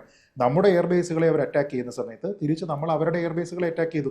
നമ്മുടെ 4 എയർബേസുകളെ അറ്റാക്ക് ചെയ്ത് കഴിഞ്ഞാൽ അതിന്റെ 3 ഇരട്ടി എയർബേസുകളെ നമ്മൾ അറ്റാക്ക് ചെയ്തു. അതുകൊണ്ടാണ് പറഞ്ഞത്, നിങ്ങൾ എന്ത് ഭീഷണി മുഴക്കി കഴിഞ്ഞാലും നമ്മൾ പ്രിസിഷൻ ടാർഗറ്റിങ്ങിലൂടെ നമ്മൾ ഉദ്ദേശിക്കുന്നത് എവിടെയാണോ അവിടെ നമ്മൾ ഹിറ്റ് ചെയ്തിരിക്കും എന്ന് പറഞ്ഞത്. ഇത് തന്നെയുമല്ല, ഇത് നമ്മൾ കാർപ്പറ്റ് ബോംബിംഗ് അല്ല ചെയ്തിരിക്കുന്നത്. പാകിസ്ഥാൻ ചെയ്തിരിക്കുന്നത് കാർപ്പറ്റ് ബോംബിംഗ് ആണ്. അവരുടെ പ്രിസിഷൻ എന്ന് പറയുന്നത് പണ്ടേ മോശമാണ് നമുക്കറിയാം. കാരണം നമ്മൾ ഈ അഭിനന്ദൻ വർദ്ധമാന്റെ ആ ഒരു ഇൻസിഡന്റ് ഓർത്തെടുത്താൽ, അന്ന് പാകിസ്ഥാന്റെ വിമാനങ്ങൾ നമ്മുടെ നമ്മുടെ എയർ സ്പേസ് ബ്രീച്ച് ചെയ്ത് വന്നതിന് ശേഷം അവർ എയർബേസുകളെ അറ്റാക്ക് ചെയ്യാനാണ് നോക്കിയത്. പക്ഷെ അവര് അന്ന് ഈ വിമാനങ്ങളിൽ നിന്ന് ഡ്രോപ്പ് ചെയ്തിരിക്കുന്ന ബോംബുകൾ പോലും മറ്റുള്ള സ്ഥലങ്ങളിൽ പോയിട്ട് വീണാണ് പൊട്ടിയിരിക്കുന്നത്. എന്ന് വെച്ചാൽ അവർക്ക് പ്രിസിഷൻ ഇല്ല. പക്ഷെ നമ്മൾ അവരോട് പറയുന്നത്, നമ്മൾ ടാർഗറ്റ് ചെയ്യാൻ ഉദ്ദേശിച്ചിരിക്കുന്ന ടെററിസ്റ്റ് ഹൈഡൌട്ടുകൾ നമ്മൾ ടാർഗറ്റ് ചെയ്ത് കൃത്യമായിട്ട് നമ്മൾ നിർവീര്യമാക്കി. അതേപോലെ തന്നെ ഒരു ബേർഡ്സ് ഐ വ്യൂവിൽ വളരെ ചെറുതായിട്ട് മാത്രം നമുക്ക് കാണാൻ കഴിയുന്ന റൺവേകൾ നമ്മൾ കൃത്യമായിട്ട് ഹിറ്റ് ചെയ്തു. നിങ്ങളുടെ എല്ലാ ആർസനുകളും, നിങ്ങളുടെ ഹാങ്ങറുകൾ ഉൾപ്പെടെയുള്ള എല്ലാ സ്ഥലങ്ങളും ഞങ്ങൾ അറ്റാക്ക് ചെയ്തു. അങ്ങനെയാണ് എങ്കിൽ ഞങ്ങൾക്ക് എസ്കലേറ്റ് ചെയ്ത് കഴിഞ്ഞാൽ നിങ്ങളുടെ എക്കണോമിക് ടാർഗറ്റ് എന്ന് പറയുന്നത് പൂ പറിക്കുന്ന പോലെ നിസ്സാരമാണ്, സിനിമ മോഹൻലാൽ പറയുന്ന പോലെ. കാരണം ഇത് കൃത്യമായിട്ട് നമുക്ക് ചെയ്യാമെങ്കിൽ അത്രത്തോളം പ്രിസിഷനൊന്നും ആവശ്യമില്ലാത്ത സ്ട്രൈക്ക് ചെയ്യുന്നതിന് എത്ര ഈസിയാണെന്ന് ആലോചിച്ച് നോക്കൂ. എന്ന് വെച്ചാൽ നമുക്കൊരു എതിരാളിയെ അല്ല പാകിസ്ഥാൻ, മിലിറ്ററി സുപ്പീരിയോറിറ്റി എന്ന് പറയുന്നത് പാകിസ്ഥാന് സ്വപ്നം കാണാവുന്നതിനേക്കാൾ മുകളിലാണ് എന്ന് നമ്മൾ വളരെ കൃത്യമായിട്ട് തെളിയിക്കുകയും ചെയ്തു. അതിൻ്റെ കൃത്യമായിട്ടുള്ള വിഷ്വൽസ് നമ്മൾ ഉദാഹരണ സഹിതം കാണിക്കുകയും ചെയ്തു. പക്ഷെ പാകിസ്ഥാൻ പറയുന്ന കണക്കുകൾ എന്തൊക്കെയാണ്? 6-0 എന്ന് പറയുന്നതിന് എവിഡൻസ് ഇല്ല. പാകിസ്ഥാൻ ഇന്ത്യയുടെ എയർബേസുകളെ അറ്റാക്ക് ചെയ്തു എന്ന് പറയുന്നതിന് എവിഡൻസ് ഇല്ല. അതിൽ തന്നെ അവരുടെ സൈനികരുടെ ഭാഗത്ത് നിന്ന് കാണിച്ചിരുന്ന ഒരു ദൃശ്യം പിന്നീട് ഇന്ത്യ അവർക്ക് നേരെ നടത്തിയിരുന്ന അറ്റാക്കിന്റെ ദൃശ്യങ്ങളാണെന്ന് പിന്നീട് വെളിവാക്കപ്പെട്ടതുമാണ്. അപ്പൊ അവർക്ക് എവിടെ നിന്നോ സോഷ്യൽ മീഡിയയിൽ നിന്നും പല മാധ്യമങ്ങൾ റിപ്പോർട്ട് ചെയ്തതും ഒക്കെ എടുത്തിട്ടാണ് അവർ കാണിക്കുന്നതെങ്കിൽ ഇന്ത്യ അങ്ങനെയൊന്നും അല്ല ചെയ്തിരിക്കുന്നത്. സാറ്റലൈറ്റ് ഇമേജറി വെച്ചിട്ട് വളരെ കൃത്യമായിട്ട് ബിഫോർ ആൻഡ് ആഫ്റ്റർ ചിത്രങ്ങളെല്ലാം തന്നെ കറക്റ്റായിട്ട് കാണിക്കുകയാണ്. അപ്പോൾ അതിൽ ഓരോന്നിലും എടുത്തിരിക്കുന്ന ഇമേജുകൾ എത്രത്തോളം ഡീറ്റെയിൽഡ് ആയിട്ടാണ് വരുന്നത് എന്ന് നമ്മൾ കണ്ടു. പിന്നീട് മാക്സാർ പോലെയുള്ള മറ്റ് ഇൻഡിപെൻഡന്റ് ആയിട്ടുള്ള ഏജൻസികൾ എടുത്തിരിക്കുന്ന ചിത്രങ്ങൾ ഒരുപക്ഷെ നമ്മൾ പുറത്തുവിട്ടതിനേക്കാൾ കൂടുതൽ ക്ലാരിറ്റിയോടുകൂടി നമ്മുടെ അറ്റാക്ക് എത്രത്തോളം പ്രിസിഷനോട് കൂടിയിട്ടാണ് എന്നത് കാണിച്ചു തന്നു. റൺവേയുടെയൊക്കെ കറക്റ്റ് നടുക്ക് കിണർ കുഴിക്കുക എന്നൊക്കെ പറഞ്ഞു കഴിഞ്ഞാൽ അത്രത്തോളം പ്രിസൈസ് ആയിട്ടുള്ള ടാർഗറ്റിംഗ് ആണുള്ളത്. എന്ന് വെച്ചാൽ ഒരു യുദ്ധത്തിന് എസ്കലേറ്റ് ചെയ്ത് പോയി കഴിഞ്ഞാൽ പാകിസ്ഥാന് രക്ഷയില്ല എന്നുള്ളത് അവർക്ക് കൃത്യമായിട്ട് ബോധ്യമായിട്ടുണ്ടാകും. ഇനി ഒരു കാര്യം കൂടി ഇതിൽ വളരെ പ്രസക്തമാണെന്നാണ് ഞാൻ കരുതുന്നത്. ഒരുപക്ഷെ അത് അത്രത്തോളം സജീവമായി ചർച്ചകളിൽ കണ്ടില്ല. കാരണം ഈ സമയത്ത് പാകിസ്ഥാൻ IMF നിന്ന് ഒരു ബെയിലൗട്ട് പാക്കേജിനായിട്ട് ശ്രമിക്കുന്നുണ്ട്. അതുമായി ബന്ധപ്പെട്ട കുറേയധികം വോട്ടിംഗ് നടക്കുന്നുണ്ട്. നമ്മുടെ എതിർപ്പ് പ്രകടിപ്പിച്ചിട്ടും നമ്മൾ വോട്ടിങ്ങിൽ നിന്ന് മാറി നിന്നത് നമുക്കറിയാവുന്നതാണ്. അത് പാകിസ്ഥാന് കിട്ടുന്നതിന് വേണ്ടി നെഗോഷിയേറ്റ് ചെയ്തിരിക്കുന്ന അല്ലെങ്കിൽ അവരെ സഹായിച്ചിരിക്കുന്ന അമേരിക്ക ഉൾപ്പെടെയുള്ള പല രാജ്യങ്ങളുമുണ്ട്. ആരറിഞ്ഞു? ഒരു ക്ലോസ് ഡോർ മീറ്റിംഗിൽ പാകിസ്ഥാനോട് അമേരിക്ക മുന്നിൽ വെച്ചിരിക്കുന്ന ഒരു നിർദ്ദേശം, നിങ്ങൾക്ക് ഈ ലോണും മറ്റും കാര്യങ്ങളും കിട്ടുന്നതിന് ഞങ്ങൾ സഹായിക്കാം, പക്ഷേ ഇങ്ങനെ എസ്കലേറ്റ് ചെയ്ത് നിങ്ങൾ പോകാൻ പാടില്ല എന്നാണോ എന്ന് ആര് കണ്ടു? കാരണം ഇത് കിട്ടിയതിന് ശേഷം പിറ്റേ ദിവസമാണ് നമ്മൾ ഈ DGMO വിളിച്ചിരിക്കുന്നത് പറയുന്നത്. അപ്പോൾ പല സാഹചര്യങ്ങൾ ഒരുപക്ഷെ പാകിസ്ഥാനെ സമ്മർദ്ദത്തിലാക്കുന്ന രീതിയിൽ ഇന്റർനാഷണൽ കമ്മ്യൂണിറ്റിയിൽ നിന്ന് തന്നെ ഉണ്ടായിരിക്കാം. ഒരുപക്ഷെ ഡൊണാൾഡ് ട്രംപ് പറയുന്ന ഞാൻ പീസ് ബ്രോക്കർ ചെയ്തു എന്ന് പറയുന്ന അതിന്റെ പേരിലായിരിക്കും. അതല്ലാതെ ഒരു പീസ് ബ്രോക്കർ ചെയ്യാനായിട്ട് 2 കോൺഫ്ലിക്റ്റിംഗ് രാജ്യങ്ങളുടെ ഇടയിൽ ഒരാൾ വന്നാൽ ആ ആള് 2 പേർക്കും സ്വീകാരനായിട്ട് അപ്പോയിന്റ് ചെയ്യപ്പെടുന്ന ആളായിരിക്കണം. പക്ഷെ അവിടെ ട്രംപ് ആവർത്തിച്ച് പറയുന്നത് 2 ആണവ ശക്തികൾക്കിടയിൽ ആണവ യുദ്ധം ഉണ്ടാകാതിരിക്കുന്നതിന് വേണ്ടി ഞങ്ങൾ ശ്രമിച്ചു, ഞങ്ങൾ വിജയിച്ചു എന്നാണല്ലോ. അവിടെയാണല്ലോ അതിനുശേഷമാണല്ലോ ഈ അണുവികരണത്തിന്റെ തിയറിയൊക്കെ പുറത്തു വന്നതും. അപ്പോൾ ആ പാകിസ്ഥാനിൽ എന്താണ് സംഭവിച്ചത് എന്നുള്ള കാര്യം അമേരിക്കയ്ക്ക് അറിയാം. അത് നിശ്ചയമായിട്ടും അവർക്കറിയാം. അത് തന്നെയുമല്ല, ഏതെങ്കിലും തരത്തിൽ ഏതെങ്കിലും രാജ്യങ്ങളോട് പാകിസ്ഥാൻ അത് കമ്മ്യൂണിക്കേറ്റ് ചെയ്യാനായിട്ടുള്ള സാധ്യതയുണ്ടെങ്കിൽ അതിലുള്ള ഒരു ഫ്രണ്ട് ലൈൻ രാജ്യം എന്ന് പറയുന്നതും അമേരിക്ക തന്നെയാണ്. അവർക്ക് ഒരുപക്ഷെ അത്രത്തോളം പ്രധാനപ്പെട്ട ഒരു ഇന്റലിജൻസ് കിട്ടിയത് കൊണ്ടൊക്കെ ആയിരിക്കാം അവർ ഇതിനു വേണ്ടിയിട്ട് ആവശ്യപ്പെടുന്നത്. പക്ഷേ നമ്മൾ ഒരു പീസ് ബ്രോക്കർ ചെയ്യാനായിട്ടുള്ള ഒരു മിഡിൽമാൻ എന്ന് പറയുന്നത് അപ്പോയിന്റഡ് ആണ്, അതല്ലാതെ സംസാരിക്കുന്നതിന്റെ പുറത്തല്ല. അല്പം മുമ്പ് ശ്രീ രഘു പറഞ്ഞിരുന്ന വളരെ കൃത്യമായിട്ടുള്ള കാര്യമാണ്. കാരണം പല രാജ്യങ്ങളും അങ്ങോട്ടും ഇങ്ങോട്ടും സംസാരിക്കും. ഇപ്പോൾ ഇന്ത്യ യുക്രൈൻ റഷ്യ കോൺഫ്ലിക്റ്റിൽ രണ്ട് രാജ്യങ്ങളോടും സമാധാനത്തിൻ്റെ മാർഗവും ഡിസ്കഷൻ്റെ മാർഗവും സ്വീകരിക്കാനാണ് ആവശ്യപ്പെടുന്നത്. ആംഡ് കോൺഫ്ലിക്റ്റ് അവസാനിപ്പിക്കാനാണ്. പക്ഷേ അതിൻ്റെ പേരിൽ നാളെ പ്രധാനമന്ത്രി നരേന്ദ്രമോദിയാണ് പീസ് ബ്രോക്കർ ചെയ്തത് എന്ന് പറഞ്ഞാൽ, അല്ലെങ്കിൽ അങ്ങനെ ഒരു പീസ് വന്നു കഴിഞ്ഞാൽ അതിൻ്റെ ക്രെഡിറ്റ് അദ്ദേഹം എടുത്തു കഴിഞ്ഞാൽ അത് എത്രത്തോളം അനുചിതമായിരിക്കുമോ അതുപോലെ തന്നെയാണിത്. കാരണം ഇന്ത്യ എല്ലാ ദിവസവും നോർവേയുമായിട്ട് കമ്മ്യൂണിക്കേറ്റ് ചെയ്യുന്നുണ്ട്, പാകിസ്ഥാൻ നോർവേയുമായിട്ട് കമ്മ്യൂണിക്കേറ്റ് ചെയ്യുന്നുണ്ട്, ഇന്ത്യ പല OIC രാജ്യങ്ങളുമായി കമ്മ്യൂണിക്കേറ്റ് ചെയ്യുന്നുണ്ട്, പാകിസ്ഥാൻ കമ്മ്യൂണിക്കേറ്റ് ചെയ്യുന്നുണ്ട്, ഇന്ത്യ അമേരിക്കയുമായിട്ട് കമ്മ്യൂണിക്കേറ്റ് ചെയ്യുന്നുണ്ട്. ഇത് രഹസ്യമല്ലല്ലോ. നമ്മുടെ വിദേശകാര്യ മന്ത്രി തന്നെ വളരെ കൃത്യമായിട്ട് ഓരോ ദിവസവും മൾട്ടിപ്പിൾ ടൈംസ് ഇവരോടെല്ലാവരും തന്നെ കമ്മ്യൂണിക്കേറ്റ് ചെയ്തിട്ടുണ്ട് എന്നും ഇന്ത്യയുടെ പൊസിഷൻ എന്താണെന്നോ അതാണ് പ്രധാനം. അതായത് ഇന്ത്യ എല്ലായ്പ്പോഴും നോൺ എസ്കലേറ്ററി ആയിട്ട് തന്നെ ഇതിനെ കീപ്പ് ചെയ്യാൻ ആഗ്രഹിക്കുന്നു എന്ന് അദ്ദേഹം ഓരോ ട്വീറ്റിലും ആവർത്തിച്ചിരിക്കുന്നത് ഇന്ത്യയുടെ പൊസിഷനാണ്. പിന്നെ DGMO തലത്തിലാണോ ഈ ചർച്ച നടക്കേണ്ടതെന്ന് ചോദിച്ചാൽ നിശ്ചയമായിട്ടും DGMO തലത്തിലാണ്. അതിന് സ്റ്റാൻഡേർഡ് ഓപ്പറേറ്റിംഗ് പ്രൊസീജിയർ ഉണ്ട്. അതെങ്ങനെയാണ് ഇനിഷ്യേറ്റ് ചെയ്യേണ്ടത്? ഇവർ രണ്ടുപേരും തമ്മിൽ സെക്യൂർ ആയിട്ടുള്ള ഹോട്ട് ലൈൻ എസ്റ്റാബ്ലിഷ്ഡ് ആണ്. അവർക്ക് അങ്ങോട്ടും ഇങ്ങോട്ടും കമ്മ്യൂണിക്കേറ്റ് ചെയ്യാനുള്ള എല്ലാവിധ സാധ്യതകളുമുണ്ട്. മുമ്പ് 2021 അവസാനമായിട്ട് ഇതേപോലെ തന്നെ ഒരു സീസ്ഫയറിന് വേണ്ടിയിട്ട് ഈ DGMO തലത്തിൽ ഇതേപോലെ തന്നെ കോർഡിനേഷൻ ഉണ്ടായിരിക്കുന്നത്. അപ്പോൾ ആ സമയത്ത് നടന്നിരിക്കുന്നത് അമേരിക്കയുടെയോ മറ്റാരുടെയെങ്കിലും ഒരു മിഡിൽമാൻഷിപ്പിലല്ല അത് നടന്നിരിക്കുന്നത്. മിഡിൽമാൻ ഉണ്ടാകുന്നതിൻ്റെ ഏറ്റവും കൃത്യമായിട്ടുള്ള ഉദാഹരണം 1965 ഇന്ത്യയും പാകിസ്ഥാനും തമ്മിലുള്ള യുദ്ധം അത് അവസാനിപ്പിക്കുന്നതിൻ്റെ ഭാഗമായിട്ട് അലക്സി കസിഗിൻ, സോവിയറ്റ് യൂണിയൻ, അവരാണ് മിഡിൽമാൻ ആയിരുന്നത്. അവരാണ് ചർച്ചകൾ ഹോസ്റ്റ് ചെയ്തത്, താഷ്കൻഡിൽ വെച്ചിട്ട് എഗ്രിമെൻ്റ് എടുത്തത്. അതിനുശേഷമാണ് ഷിംല പാക്ട് വരികയും 1971-72 മുതൽ നമ്മൾ ഇതിൽ മിഡിൽമാൻ വേണ്ട എന്ന് തീരുമാനിക്കുകയും ചെയ്തത്. പക്ഷേ നിലവിൽ ഷിംല പാക്ട് സാധുതയുള്ളതല്ല എന്നുള്ളതാണ് പ്രധാനം. കാരണം ഷിംല പാക്റ്റിൽ പറഞ്ഞിരിക്കുന്നത് രണ്ടുപേരും തമ്മിൽ ആംഡ് കോൺഫ്ലിക്റ്റിൽ പോകാൻ പാടില്ല, ടെറിട്ടോറിയൽ ഇൻ്റഗ്രിറ്റിയെ നിങ്ങൾ മാനിക്കണമെന്നാണ്. ഇപ്പോൾ ആംഡ് കോൺഫ്ലിക്റ്റിൽ ഷിംല പാക്റ്റിൽ ഞങ്ങൾ ഒപ്പിട്ടിട്ടുണ്ടല്ലോ എന്ന് കരുതി ഇന്ത്യ മാറിയിരുന്നു കഴിഞ്ഞാൽ ഇന്ത്യക്ക് തിരിച്ചാക്രമിക്കാൻ പറ്റുമോ എന്ന് വെച്ചാൽ ഷിംല പാക്റ്റിന് ഇപ്പോൾ റെലവൻസേ ഇല്ല. കാരണം പാകിസ്ഥാൻ തീരുമാനിച്ചത് ഇൻഡസ് വാട്ടർ ട്രീറ്റി നമ്മൾ സസ്പെൻഡ് ചെയ്തപ്പോൾ ഇനി ഷിംല പാക്ട് ഇല്ല എന്ന് പറഞ്ഞു. ഇന്ത്യയും പാകിസ്ഥാനും തമ്മിലാണ് ഷിംല പാക്ട് എങ്കിൽ അതിൽ നിന്ന് പാകിസ്ഥാൻ മാറിക്കഴിഞ്ഞാൽ നമ്മളോട് തന്നെ ഒപ്പിട്ടിട്ട് ഒരു കരാർ വെക്കേണ്ടുന്ന കാര്യമില്ല. എന്ന് വെച്ചാൽ ആ കരാറിൽ പറയുന്ന ഒരൊറ്റ ക്ലോസും ഇന്ത്യക്ക് നിലവിൽ ബൈൻഡിങ് അല്ല. ഉഭയകക്ഷി സമ്മതത്തോടു കൂടി മാത്രമേ ഒരു കരാർ നിലനിൽക്കുകയുള്ളൂ. ഇത് പാകിസ്ഥാന്റെ കേസിൽ ഇൻഡസ് വാട്ടർ ട്രീറ്റിയിൽ പാകിസ്ഥാൻ ഒന്നും ചെയ്യാൻ കഴിയില്ല. ഇതുപോലല്ല, ഷിംല പാക്റ്റിൽ നിന്ന് പാകിസ്ഥാൻ പിന്മാറുമ്പോൾ ഇന്ത്യക്കും തുല്യമായിട്ട് അതിലുള്ള കണ്ടീഷൻസ് ഒന്നും ഞങ്ങൾ മാനിക്കില്ല എന്നൊരു തീരുമാനമെടുക്കാം. ഇപ്പോൾ ഏറ്റവും ഒടുവിലത്തെ ഒരു വിവരം എന്ന് പറയുന്നത് സിന്ധു നദീജല കരാറിനെ കുറിച്ച് പാകിസ്ഥാൻ ഇന്ത്യക്ക് കത്തയച്ചിട്ടുണ്ട് എന്നാണ്. ഇന്ത്യ തീരുമാനത്തിൽ നിന്ന് പിന്മാറണമെന്ന്. അതും പാകിസ്ഥാന്റെ ഒരു യാചനയാണ്. കാരണം പാകിസ്ഥാനിൽ വലിയ രീതിയിലുള്ള ദൗർലഭ്യം അനുഭവപ്പെടും എന്നുള്ള കാര്യം പാകിസ്ഥാൻ സർക്കാരിന് അറിയാം. അതാണല്ലോ ഇപ്പോൾ ഇന്ത്യയോട് യാചിക്കുന്ന ഒരു ഘട്ടത്തിലേക്ക് വരുന്നത്. ശ്രീ മോഹൻദാസ് പാറപ്പുറത്ത്, ഇപ്പോൾ കോൺഗ്രസ് വീണ്ടും ആവശ്യപ്പെട്ടിട്ടുണ്ട്. രാഹുൽ ഗാന്ധിയും ജയറാം രമേശും പ്രധാനമന്ത്രി നരേന്ദ്രമോദി കുറച്ചുകൂടി വ്യക്തതയോടെ കാര്യങ്ങൾ പറയണമെന്നാണ്. അവിടെയും ആവശ്യപ്പെടുന്നത് അമേരിക്കയുടെ ഇടപെടലാണ്. എങ്ങനെയാണ് പെട്ടെന്നുള്ള വെടിനിർത്തലിലേക്ക് കാര്യങ്ങൾ കൊണ്ടുവന്നെത്തിക്കാൻ അമേരിക്കയ്ക്ക് കഴിഞ്ഞത്? എന്താണ് ഇടപെടലെന്ന് ഇനിയും കാര്യങ്ങൾ കോൺഗ്രസിന് വ്യക്തമായിട്ടില്ല എന്നാണോ ഇതിൽ നിന്ന് മനസ്സിലാക്കേണ്ടത്? അല്ല, അതിപ്പോ കോൺഗ്രസിന് മാത്രമല്ല, ഇന്ത്യയിലെ സാധാരണ ജനങ്ങൾക്കും ആ ഒരു ആശങ്ക ഇപ്പോഴും നിൽക്കുന്നുണ്ട്. ആരാണ് ഇതിന് മുൻകൈയെടുത്ത് പ്രവർത്തിച്ചിട്ടുള്ളത് എന്നുള്ളത്. അതാണെങ്കിൽ എന്തുകൊണ്ട് ആ കാര്യം പറയേണ്ടത് തീർച്ചയായിട്ടും ഇപ്പോ സൈനിക വൃത്തങ്ങളല്ല പറയേണ്ടത്. അത് നമ്മുടെ ഇന്ത്യൻ പ്രധാനമന്ത്രി തന്നെയാണ് പറയേണ്ടത്. ഒരു ഇന്ത്യയുടെ ഒരു സ്റ്റേറ്റ്സ്മാൻ, ആ സ്റ്റേറ്റ്സ്മാൻഷിപ്പ് അവിടെ കാണിക്കണം അദ്ദേഹം അല്ല എന്നുള്ളത്. പക്ഷെ എന്തുകൊണ്ട് പ്രധാനമന്ത്രി അത് കഴിഞ്ഞ് രാജ്യത്തോടുള്ള രാഷ്ട്രത്തോടുള്ള സംഭാഷണം അഡ്രസ് ചെയ്തപ്പോഴും, പിന്നെ ആദംപൂർ എയർബേസിൽ പോയിട്ട് സംസാരിച്ചപ്പോഴും അങ്ങനെ ഒരു പ്രതിപക്ഷത്തു നിന്നും അല്ലെങ്കിൽ മറ്റ് പല ഭാഗത്തും അങ്ങനെ ഒരു സംശയം നിലനിൽക്കെ അത് തീർച്ചയായിട്ടും അത് ക്ലിയർ ആക്കേണ്ടത് നമ്മുടെ പ്രധാനമന്ത്രിയാണ്. എന്നുള്ള പ്രധാനമന്ത്രിക്ക് അത് പറഞ്ഞിട്ടില്ല, പ്രധാനമന്ത്രി ആ കാര്യം തൊട്ടിട്ടില്ല. അതേ സമയത്ത് നമ്മുടെ വിദേശകാര്യമന്ത്രി, നമ്മുടെ സൈനിക വൃത്തങ്ങളും പറയുന്നുണ്ട് ഇത് മറ്റൊരു രാഷ്ട്രത്തിന്റെ മീഡിയേഷൻ അല്ല എന്നുള്ളത്. അവിടെയാണ് ഇപ്പൊ നമുക്ക് തീർച്ചയായിട്ടും നമ്മളൊരു ജനാധിപത്യ രാജ്യമാണ്, അതുകൊണ്ട് തന്നെ ഒരു പാർലമെന്റ് സമ്മേളനം വേണം എന്നൊക്കെ അവർ പറയുന്നത്. തീർച്ചയായിട്ടും പ്രധാനമന്ത്രിക്ക് അത് വളരെ കൃത്യമായിട്ട് പറയായിരുന്നു.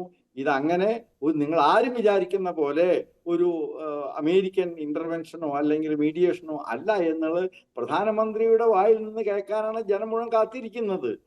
അതുകൊണ്ട് അതെന്തുകൊണ്ട് ഇത്ര ഡിലേ ആക്കുന്നു എന്നുള്ളതാണ് മറ്റൊരു കാര്യം. അത് അന്നേ ചെയ്യാമായിരുന്നു. ഇതൊക്കെ എല്ലാ കാര്യങ്ങളും എന്താണ് മറ്റ് ഗവൺമെന്റിൽ നിന്ന് വിട്ടിട്ട് ബാക്കിയുള്ള ഒരു പ്രതിപക്ഷമോ അല്ലെങ്കിൽ ബാക്കിയുള്ള ഭാഗത്തു നിന്നുള്ള സംശയങ്ങൾ ദൂരീകരിക്കേണ്ടത് ഒരു ഇന്ത്യൻ പ്രധാനമന്ത്രിയുടെ അതൊരു നേതൃത്വമാണ്. അതായത് രാഷ്ട്രീയ നേതൃത്വമാണ് അതൊക്കെ പറയേണ്ടത്. അത് സൈനിക നേതൃത്വം അല്ല പറയേണ്ടത്. അത് പറഞ്ഞിട്ടില്ല. അപ്പൊ അതുകൊണ്ട് തന്നെയാണ് കോൺഗ്രസ് വീണ്ടും വീണ്ടും അത് ചോദിക്കുന്നത്. പക്ഷെ ഇതിൽ തീർച്ചയായിട്ടും എന്തുകൊണ്ട് ഇപ്പൊ നമ്മള് സീസ് ഫയർ കഴിഞ്ഞ് ഇപ്പൊ 3 ദിവസമോ മറ്റോ ആയി, 4 ദിവസമായി, ഇന്നും ആ ചർച്ച ഇപ്പോഴും എന്തുകൊണ്ട് നടക്കുന്നു? അതാണ്. അപ്പൊ നമുക്ക് പോലും അത് ആ കാര്യത്തിൽ വ്യക്തത വന്നിട്ടില്ല എന്നുള്ളത് കൊണ്ടാണല്ലോ നമ്മൾ ഇപ്പോഴും ആ കാര്യം ഇപ്പോഴും പറയുന്നത്. അല്ലെങ്കിൽ പ്രധാനമന്ത്രി പറയുകയാണെന്ന് വെച്ച് കഴിഞ്ഞാൽ പിന്നെ നമുക്ക് ആ ഒരു കാര്യത്തെക്കുറിച്ച് ചർച്ച ചെയ്യേണ്ട ഒരു ആവശ്യം വരുന്നില്ല. അപ്പൊ അതുകൊണ്ടാണ് അത്. തീർച്ചയായിട്ടും അങ്ങനെ ഒരു ചോദ്യം ചോദിച്ചു കഴിഞ്ഞാൽ നമുക്ക് അവരെ കുറ്റം പറയാൻ കഴിയില്ല. അത് നമ്മുടെ രാഷ്ട്രത്തില് അതൊക്കെ ആവശ്യമാണ്.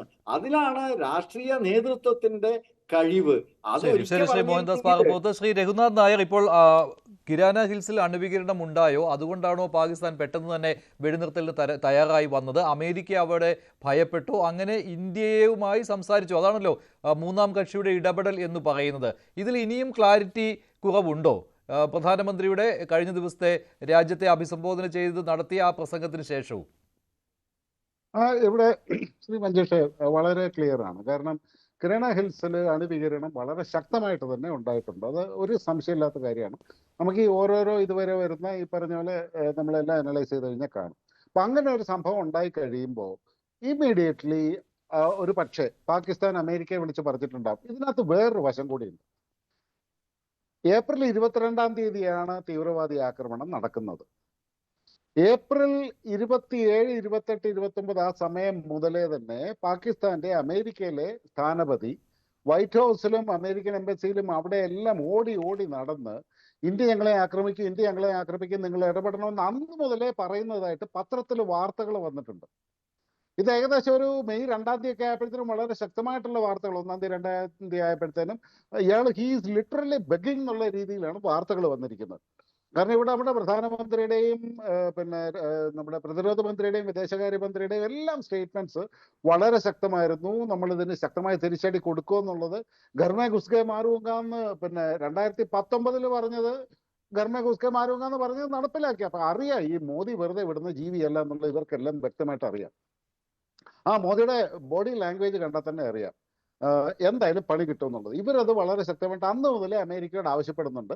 അപ്പോഴാണ് അമേരിക്ക അവസാനം 10-ാം തീയതി പറയുന്നത് ഞങ്ങൾക്ക് ഇതുമായിട്ട് യാതൊരു ബന്ധവുമില്ല, അത് ഞങ്ങൾ ഇടപെടത്തില്ല എന്ന് പറഞ്ഞതിന് ശേഷം ആണ് all of A sudden definitely ഈ ഒരു ആണവ വികിരണം ഉണ്ടായത്. അത് എങ്ങനെയെങ്കിലും ആയിക്കോട്ടെ, ഇന്ത്യ ആക്രമിച്ചോ ഇസ്രായേൽ ആക്രമിച്ചോ പാകിസ്ഥാന്റെ പിഴവ് പറ്റിയതോ എന്തെങ്കിലും ആയിക്കോട്ടെ, അത് വന്നതിന് ശേഷമാണ് ഒരു എമർജൻസി സിറ്റുവേഷനിൽ ആണ് ഈ വെടിനിർത്തലിന് ഇന്ത്യ പെട്ടെന്ന് തയ്യാറാകുന്നത്. അവിടെയും പറയുന്നുണ്ട് 12 മണി മുതൽ ഇവര് പിന്നെ അവിടുത്തെ DGMO നമ്മുടെ DGMOയെ കോൺടാക്ട് ചെയ്യാൻ ശ്രമിക്കുന്നുണ്ട്. ഇതിന് മുമ്പ് പറഞ്ഞിട്ടുണ്ടായിരുന്നു ഇവർ അമേരിക്കയെ അപ്രോച്ച് ചെയ്ത് കഴിഞ്ഞപ്പോൾ അമേരിക്കയിൽ നിന്ന് ഇവരോട് പറഞ്ഞു ഞങ്ങളോട് പറയേണ്ട, നിങ്ങൾ നേരെ ഇന്ത്യയിലെ DGMO ആയിട്ട് സംസാരിക്കുക, ടോക്ക് ടു ഇന്ത്യ എന്ന് വളരെ സ്ട്രിക്റ്റ് ആയിട്ട് അമേരിക്ക നിഷേധിച്ചതായിട്ടും പറയുന്നുണ്ട്. അങ്ങനെ ഇവര് DGMOനോട് സംസാരിക്കുന്നു. DGMO സംസാരിച്ച് പിന്നെ ഒരു 5 മണി ആയപ്പോഴത്തേനുമാണ് അപ്പൊ DGMOയ്ക്ക് പെട്ടെന്ന് ചാടിക്കറി ഒരു ഡിസിഷൻ എടുക്കാൻ പറ്റില്ല. അവർ മറ്റുള്ളവരുമായിട്ട് ഇതാണ് സിറ്റുവേഷൻ. അപ്പൊ ആ സിറ്റുവേഷണൽ ബ്രീഫിംഗിൽ ആണവ വികിരണം തീർച്ചയായിട്ടും വന്നിട്ടുണ്ടാവാനുള്ള സാധ്യതയുണ്ട്. അതുകൊണ്ട് നമ്മൾ ഇന്ന കാരണങ്ങൾ കൊണ്ട് നമ്മൾ മാറണം എന്ന് പറഞ്ഞു കഴിഞ്ഞാൽ ഒരു ഒന്നാമത്തെ കാര്യം ഒരു മനുഷ്യത്വപരമായ കാരണങ്ങളും പിന്നെ ഇന്റർനാഷണൽ റിപ്രിക്കേഷൻസിന്റെ കാരണം കൊണ്ടും എല്ലാം കൊണ്ടും ഇന്ത്യ മാറിയതാവാനുള്ള സാധ്യതയാണ് അവിടെ കാണുന്നത്. എന്ന് മാത്രമല്ല നമ്മുടെ DGMO പറഞ്ഞിട്ടുണ്ട് വളരെ കൃത്യമായിട്ട് തന്നെ, അവിടുത്തെ പാകിസ്ഥാനിലെ DGMO ഞങ്ങളെ അപ്രോച്ച് ചെയ്തു, അങ്ങനെയാണ് നമ്മളൊരു സീസ് ഫയറിന്റെ അല്ലെങ്കിൽ ഇതൊന്ന് പോസ് ചെയ്യാമെന്നുള്ള തീരുമാനത്തിലേക്ക് എത്തുന്നത് എന്ന് അന്ന് തന്നെ വിദേശകാര്യമന്ത്രി ജയശങ്കറിന്റെ ട്വീറ്റിൽ അദ്ദേഹം പറഞ്ഞിട്ടുണ്ടായിരുന്നു. ഇതുപോലെ തന്നെ ഞങ്ങളൊരു ഇത് പോസ് ചെയ്യുകയാണ്, തൽക്കാലം മിലിറ്ററി ആക്ഷൻസ് പോസ് ചെയ്യുകയാണെന്നാണ് പറഞ്ഞത്. ഇനി ഡൊണാൾഡ് ട്രംപിന്റെ ഒരു ഒഫീഷ്യലി ഒരു സ്റ്റേറ്റ്മെന്റ് ഒന്നും ഇല്ലല്ലോ. അത് ട്വിറ്ററിൽ കൂടെ ഡൊണാൾഡ് ട്രംപ് പറഞ്ഞു ആദ്യം പറഞ്ഞു ഞങ്ങൾ പറഞ്ഞിട്ടാണ് നിർത്തിയതെന്ന് പറഞ്ഞു, പിന്നെ പറയുന്നു ഞാൻ ശക്തമായിട്ട് ആവശ്യപ്പെട്ടു എന്ന് പറഞ്ഞു, പിന്നെ പറയുന്നു ട്രംപ് പറയുന്നു. ഇതെല്ലാം ട്വിറ്ററിൽ കൂടെ പിന്നെ എക്സ് പ്ലാറ്റ്ഫോമിലല്ലേ വന്നിട്ട് പറയുന്നത്. പിന്നെ അവസാനം ട്രംപ് പറയുന്നത് ഞാൻ പിന്നെ എന്താണ് വ്യാപാരം നിർത്തുമെന്ന് പറയുന്നു. ഇവിടെ നമ്മൾ നോക്കിക്കാണ്ട മറ്റൊരു കാര്യം എന്ന് പറഞ്ഞു കഴിഞ്ഞാൽ നമ്മള് പിന്നെ S-400 മേടിക്കാൻ നേരത്തെ ട്രംപ് പറഞ്ഞത് സമ്പൂർണ്ണ ഉപരോധം ഏർപ്പെടുത്തുമെന്ന് പറഞ്ഞു ഇന്ത്യയുടെ S-400 മേടിച്ചു കഴിഞ്ഞാൽ. ഇതേ നരേന്ദ്രമോദിയാണെന്ന് പ്രൈം മിനിസ്റ്റർ. എന്നിട്ട് അതൊന്നും കൂട്ടാക്കാതെ ഒരു ഉപരോധത്തിനെ ഭയപ്പെടാതെ നേരെ S-400 മിസൈൽ ഡിഫൻസ് സിസ്റ്റം നമ്മൾ വാങ്ങാൻ തയ്യാറായെങ്കിൽ ഇവിടെ വ്യാപാരം നിർത്തുമെന്ന് പറഞ്ഞു കഴിഞ്ഞാൽ രണ്ടുപേർക്കും ഒരുപോലെ അതുകൊണ്ട് നഷ്ടമുള്ള കാര്യമാണ്. അപ്പൊ പിന്നെ ഇന്ത്യ അങ്ങനെ പേടിക്കാനുള്ള സാധ്യതയില്ല. മറ്റൊന്നെന്ന് പറഞ്ഞു കഴിഞ്ഞാൽ ഇന്നലെയും പ്രതിരോധ മന്ത്രാലയത്തിന്റെ വളരെ കൃത്യമായ സ്റ്റേറ്റ്മെന്റ് ഉണ്ടായിരുന്നു. ധാരാളമായിട്ട് ചോദ്യങ്ങൾക്ക് അദ്ദേഹം മറുപടി പറഞ്ഞിട്ടുണ്ട്. അവിടെ എല്ലാം അസന്ദിഗ്ധമായിട്ട് തന്നെ പറഞ്ഞിട്ടുണ്ട് ഇതിനകത്ത് യാതൊരുവിധ എക്സ്റ്റേണൽ ഇടപെടലും ഉണ്ടായിട്ടില്ല എന്ന്. അപ്പൊ ഈ എക്സ്റ്റേണൽ ഇടപെടലിനെ പറ്റിയിട്ട് വിദേശകാര്യ മന്ത്രാലയം പറയുന്നുണ്ട്, നമ്മുടെ ഡിഫൻസ് പറയുന്നുണ്ട്, എല്ലാവരും പറയുന്നുണ്ട്. പിന്നെ പ്രധാനമന്ത്രി തന്നെ പറയണം എന്ന് വാശി പിടിക്കുന്നതിന്റെ കാരണം എന്താണ്? അതിനകത്ത് ശരി ശ്രീ രഘുനാഥ് നായർ, അപ്പോൾ നമുക്ക് ഇങ്ങനെ കൺക്ലൂഡ് ചെയ്യാം, വ്യോമത്താവളങ്ങളിൽ സർവനാശം സംഭവിച്ചു, അതുപോലെ തന്നെ തുടർച്ചയായിട്ട് ഇന്ത്യൻ ആക്രമണങ്ങൾ ഉണ്ടാകുമെന്ന ഭയപ്പാട്, അതുപോലെ തന്നെ കിരാന ഹിൽസിലെ ആണവ വികിരണം, ഇത് പെട്ടെന്നുള്ള ഒരു വെടിനിർത്തലിലേക്ക് എത്തിക്കാൻ പാകിസ്ഥാന് മേൽ സമ്മർദ്ദമായി സ്വയം രാജ്യത്തിനുള്ളിൽ തന്നെ. ഇതാണ് അവസാനം ഇന്ത്യയോട് യാചിക്കാനുള്ള കാരണമായി മാറിയത്. അങ്ങനെ തന്നെ നിഗമനത്തിലെത്താമല്ലോ അല്ലേ? തീർച്ചയായിട്ടും. കാരണം അവരുടെ ഡിഫൻസ് കംപ്ലീറ്റ്ലി അവർക്ക് കൗണ്ടർ അറ്റാക്ക് ചെയ്യാനുള്ളതും കൗണ്ടർ അറ്റാക്ക് ചെയ്യാനും ഡിഫെൻഡ് ചെയ്യാനുമുള്ള കപ്പാസിറ്റി കേപ്പബിലിറ്റി കംപ്ലീറ്റ്ലി നഷ്ടമായി. അതായത് കൈപൊക്കിയൊന്ന് തൊഴാൻ പോലും പറ്റാത്ത അവസ്ഥയിലേക്ക് പാകിസ്ഥാനെ കൊണ്ടുചെന്ന് എത്തിച്ചു. പാകിസ്ഥാൻ ഇതിനകത്തേക്ക് എടുത്ത് ചാടുമ്പോൾ രണ്ട് കാര്യങ്ങളാണ് പ്രതീക്ഷിച്ചത്. ഒന്ന്, അപ്പുറത്തുനിന്ന് ബംഗ്ലാദേശ് പ്രശ്നം ഉണ്ടാക്കുമെന്നും ചൈന ഇതിനകത്ത് ഇടപെടുമെന്നും പ്രതീക്ഷിച്ചിരുന്നു. ഇത് രണ്ടും സംഭവിച്ചില്ല. എന്ന് മാത്രമല്ല അവരുടെ ആഭ്യന്തര പ്രശ്നങ്ങൾ അവർക്ക് അങ്ങേയറ്റം തലവേദനയായി. അവിടുന്ന് ബലൂച്ചികളിൽ അവിടുന്ന് രക്ഷപ്പെടാൻ പോകുന്ന പാകിസ്ഥാൻ ആർമിക്കാരെ പോലും തടഞ്ഞു നിർത്തി കൊല്ലുന്ന ഒരു അവസ്ഥ വരെ നമ്മൾ കണ്ടതാണ്. അപ്പോൾ ഒന്ന് കൈപൊക്കി തൊഴുത് മാപ്പ് പറയാൻ പോലുമുള്ള ഒരു അവസ്ഥയിലല്ലാത്ത രീതിയിൽ പാകിസ്ഥാനെ നടുവൊടിച്ചിട്ട് കഴിഞ്ഞപ്പോൾ ആണ് അവർ സമ്പൂർണ്ണമായിട്ടും പിന്മാറിയത്. ഇല്ലാന്നുണ്ടെങ്കിൽ അവിടുന്ന് ഒരു രക്ഷയുമില്ല, ഇനി അവർക്ക് പിടിച്ചു നിൽക്കാനാവില്ല എന്ന് മനസ്സിലായ സ്ഥലത്തു നിന്നാണ്. അതിന്റെ പുറത്ത് കൂനുമേ കുരു എന്ന് പറയുന്നത് പോലെ ഈ ആണവ വികിരണം എന്ത് കാരണം കൊണ്ടായാലും അങ്ങനെയാണ് പാകിസ്ഥാൻ തല താഴ്ത്തിയത്. പക്ഷെ ഇവിടെ നമ്മൾ നോക്കേണ്ടതെന്ന് പറഞ്ഞു കഴിഞ്ഞാൽ ഇന്ന് പല ലോകരാഷ്ട്രങ്ങളും ഇന്ന് ഡിസ്കസ് ചെയ്യുന്നുണ്ട്, പല ഡിഫൻസ് അനലിസ്റ്റുകളും ഡിസ്കസ് ചെയ്യുന്നുണ്ട്, India has declared as A super power. 3 ദിവസം കൊണ്ട് മറ്റൊരു ആണവ ശക്തിയെ മൂക്ക് കുത്തിച്ച് മൂക്കുകൊണ്ട് ഇച്ഛ വരച്ചു എന്ന് പറഞ്ഞു. വെറും 3 ദിവസം കൊണ്ട് അത് ഏറ്റവും വലിയ ഒരു സൂപ്പർ പവറിന് മാത്രം സാധിക്കുന്ന കാര്യമാണ്. അതിന് ഒരുപാട് എവിഡൻസസ് ഇപ്പോൾ വന്നുകൊണ്ടിരിക്കുകയാണ്. നമുക്ക് റിസർച്ച് ചെയ്യാൻ കൊള്ളാവുന്നൊരു ടോപ്പിക്കുമാണ്. ശരി, നന്ദി. ചർച്ചയിൽ പങ്കെടുത്ത എല്ലാവർക്കും. ഇന്നത്തെ ചോദ്യം ഇതായിരുന്നു: പാകിസ്ഥാൻ പിന്മാറാൻ കാരണം ആണവ കേന്ദ്രത്തിനേറ്റ തകരാറോ? അതേ എന്ന് 86% പ്രേക്ഷകർ. അവസാനിക്കുന്നു. നന്ദി, നമസ്കാരം.